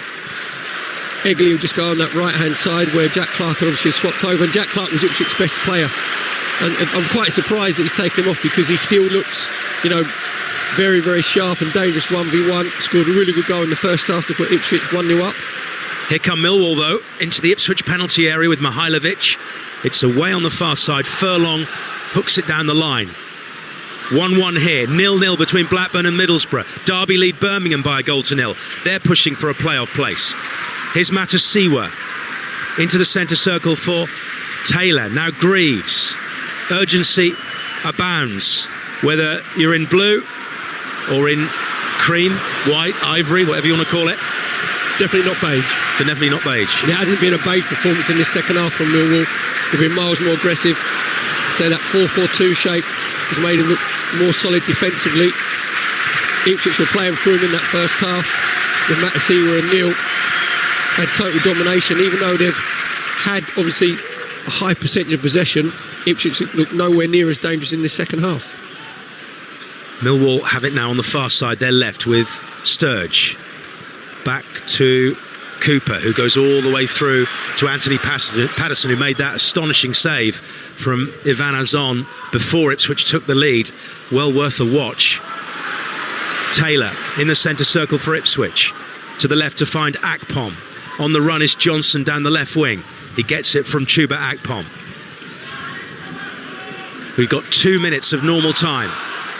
We're going to go to Ewood Park in just a moment once we get a bit of a breath here. And let's do that very quickly. Chris Hull, what's happening? So 1 minute remaining here at Ewood, and it's still Blackburn Rovers 0, Middlesbrough 0. Middlesbrough still with the majority of chances, but just within the last few moments, Blackburn and their fans just getting up a little head of steam. But Middlesbrough know that if they can secure a late winner here at Ewood, they put 4 points at this moment in time between themselves and the chasing pack. But at the moment, it's still Blackburn 0, Borough 0. Thank you, Chris. Millwall have it with Barry Bannon. Left-footed into the Ipswich half. Watson turns, plays it to the left for Sturge. He wants to get it back, and he will get it back. Just on the edge of the penalty area. Cuts it in, does Watson. In goes Coburn. Can he turn for a shot? No, he can't. But he lays it to Bannon, whose shot is deflected. Aziz! Brilliant save by Walton, and it's hit the bar from Mihailovic. How on earth did Millwall not score? A brilliant one-handed save by Christian Walton, followed by a shot which comes crashing back off the Ipswich crossbar. It remains 1-1. What a save from Walton. Aziz looks like he's going to score. Controls with his thigh. Looks like he's going past Walton. He gets a big right hand to it. Comes to Ivanovic. Ivanovic should be scoring, where he just gets his right foot, smashes through the ball, comes off the underside of the crossbar, comes out. Millwall can't recycle the ball. It goes out for corner for Millwall on their left-hand side. Wow, that would have been potentially a late winner. As we now move into the last 30 seconds of the 90, we'll find out how much added time there is. But Millwall still have possession. It's a corner on the far side of the field. That chance taking place in the very last minute of the game. Bannon then, left-footed, drifts it high towards the penalty spot. It misses everyone. It comes out to Mazusaka, whose shot is deflected. It's another Millwall corner. They look more likely to score. Yep, so it looks like they've got that second burst of energy in Millwall. The substitutes have made a massive difference. 4 minutes of added on time, so it can either side craft that opportunity and take it with both hands, because say looking at Barry Bannon now, just taking the corner on Millwall's right hand side, in swinging with his left foot, just telling his Millwall players in the 6-yard box and at the edge of the box just to switch on. Again, in swinging corner this time from Barry Bannon. We're into the first of 4 minutes of added time. In it comes from the veteran. Easy claim for Walton, who immediately looks up. Where can he play it? He wants the blue shirt to get it, and he plays it to Matasiwa short. Egerly going down the right wing. Philogene down the middle, and goodness me, what a waste. Uncharacteristically from Azor Matasiwa. That sums up Ipswich Town in this second half, Mike, because in first half they were good in possession. Matasiwa's got nobody around him. And obviously got Egerly completely unmarked on the right wing. All he's got to do is just roll it out 30 yards to him and just miskicks the ball, puts it out of play. And I was looking at him thinking, don't you dare look at the pitch and see like there's a bobble or divot, because there's some moles popped his little head up. These modern day pitches, you don't get bobbles or divots. Just really, really sloppy from Matasiwa. Millwall come again, down the left with Coburn. We're deep into added time and they've won another corner. Yeah, it's Millwall, the ones putting Ipswich Town under pressure. See the Millwall fans over in the far right-hand corner. Again, Barry Bannon will just stroll leisurely out to take the corner, out swinging with his left foot. This maybe could be the last chance that either side have to see if they can win this game. If Millwall were to score here, they would go level on points with Middlesbrough, who are being held at Blackburn, where it remains 0-0 deep in added time as well. We've had 2 minutes of the 4 of additional time. Bannon with the corner from the Millwall left. It'll be an out-swinging left footer from the 36-year-old Scot. There's movement from Taylor. There's movement from Cooper. In it comes towards Cooper. Walton claims really well, confidently on the edge of his 6-yard area. And again, he springs to his feet, looking for an option, and he's not been given many options. So he just bowls it down the middle to Taylor. And he plays it out to Furlong on the far side. You know what happens there is a brilliant take from Walton, just taking the ball out of the air, outswinging from Barry Bannon's corner from that left-hand side. But because Ipswich Town bring everybody back, obviously the Ipswich fans want Walton to, release the ball quick. He's got no one to release it to. I can't understand why managers don't leave at least one player up front when you're defending corners, because then you have an out ball and you keep two defenders back. Free kick for Ipswich. Deep inside the Millwall half away to our left. We've got 1 minute of added time. Both goalkeepers have made, in the grand scheme of things, crucial and excellent saves. Patterson to deny Azon early on, and there, that one-handed stop from Walton to keep out Aziz before Ivanovic hit the bar. Walla Egerle is going to take the free kick from this left side. It might be the last action of the game. It could result in an Ipswich goal that would take them second in the table. Walla Egerle deep towards the back post. Patterson's not going to get there. It comes out to the edge of the area. Philogene manoeuvring for a shot. Left foot, right foot curler. No power, and it was along the floor. And now Millwall tried to break, they can't. Back in by Johnson. Too many players offside. And then Sturge, who comes to the right back position, can clear up the line. 10 seconds left. Ball is played down the middle. Walton's going to come out of his area. Oh my goodness me. If he hadn't made that first touch properly, Ivanovic would have taken the ball off him. And the whistle has gone. Alex Neil and Kieran McKenna shake hands. It's finished in a stalemate, as it did on Boxing Day at the Den. It was 0-0 then, 1-1 here. Jack Clark giving Ipswich the lead just before half-time. And then just after the break, Josh Coburn equalised for Millwall. Millwall with a better team towards the end and almost won it when Femi Aziz's shot was saved by Christian Walton, and the rebound from Mihailo Ivanovic came back off the crossbar. It was a fascinating contest, as we expected, but really, is a draw any good for either of these two? I think Ipswich will be more frustrated than Millwall. It's a good point for Millwall at Portman Road. It's a hard place to win at. So Middlesbrough are holding on to second place in the Championship. It's finished. Ipswich 1, Millwall 1. Mike Stewell, thank you very much indeed. So it ends all square at Portman Road, neither Ipswich or Millwall taking that chance to keep the pressure on Borough in second. Let's get full time from Ewood Park. How has it finished between Blackburn and Middlesbrough? Chris Hull. Finish goalless here at Ewood. It is Blackburn Rovers 0, Middlesbrough 0. Both teams going into this requiring the points for vastly different reasons. Blackburn way too close to the bottom three.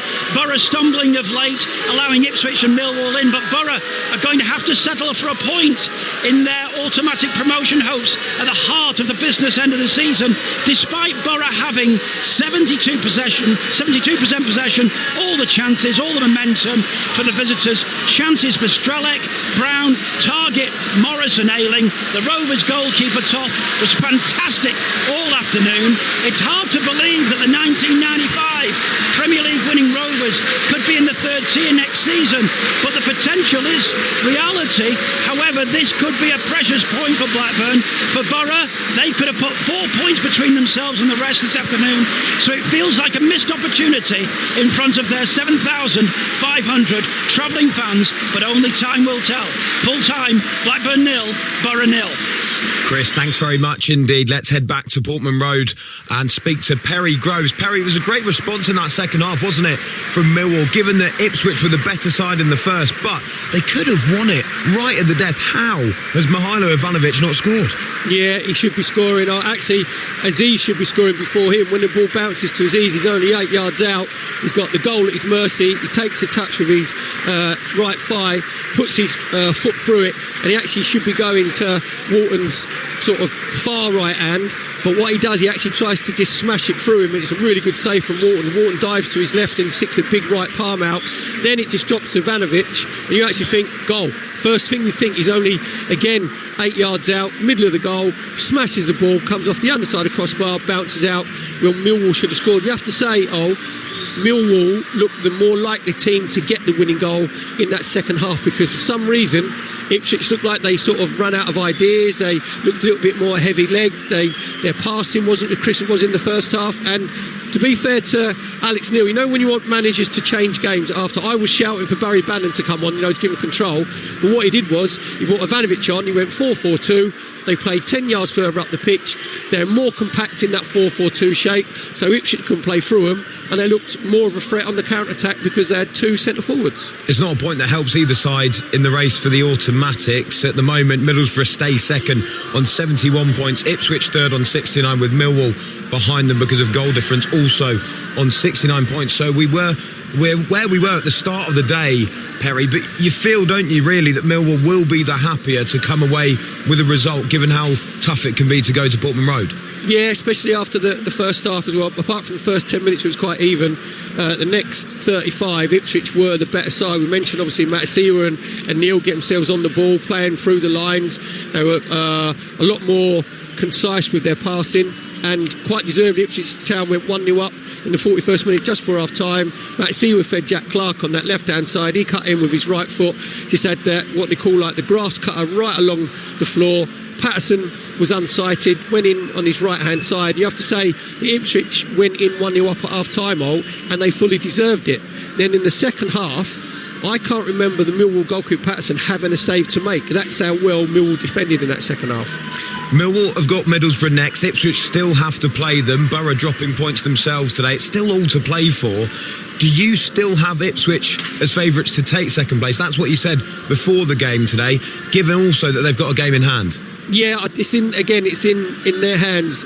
They'll see it as an opportunity missed, right? But when they come off and they realise, obviously, that Middlesbrough have had the draw against Blackburn, then there'll be a relief, because it's still in their hands. With their game in hand, they go on to 72 points.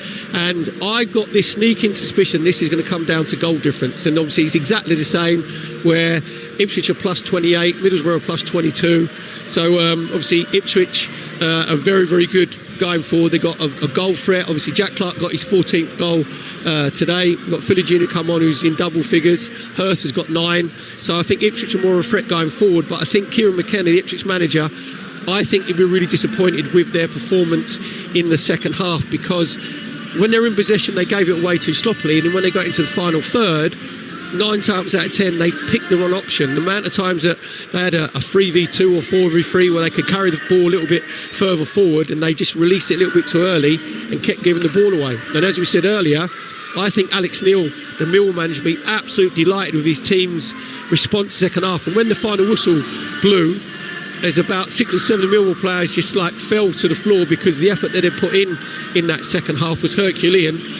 I think he'll be more happy with the point away from home. If you look at Millwall away from home, the 4 before this, they won at Hull, won at Preston, won at Sheffield Wednesday, run at Wrexham, and they've got a draw here today at Ipswich. So he'll be really proud of his Millwall team. And Ipswich have dropped 4 points in the last 2 home games. They also drew against Leicester a couple of weeks ago, so it's further frustration on their part. In fact, by the time Ipswich play again on Easter Monday against Birmingham, Middlesbrough and Millwall will have played each other, so they'll have 2 games in hand, but they might have points in the bag, Borough. Yeah, it's incredible, really, isn't it? There'll be plenty of twists and turns to come. Perry, just on Ipswich in that second half, Mike was pointing out in commentary the amount of times that they had a break where they might have had 3-on-4 or 3-on-3, and those moves just seem to break down. How frustrated do you think Kieran McKenna will be with the decision making, especially on the counter attack today? Yeah, I think the decision making, but I think it's just the timing of those decisions. You know,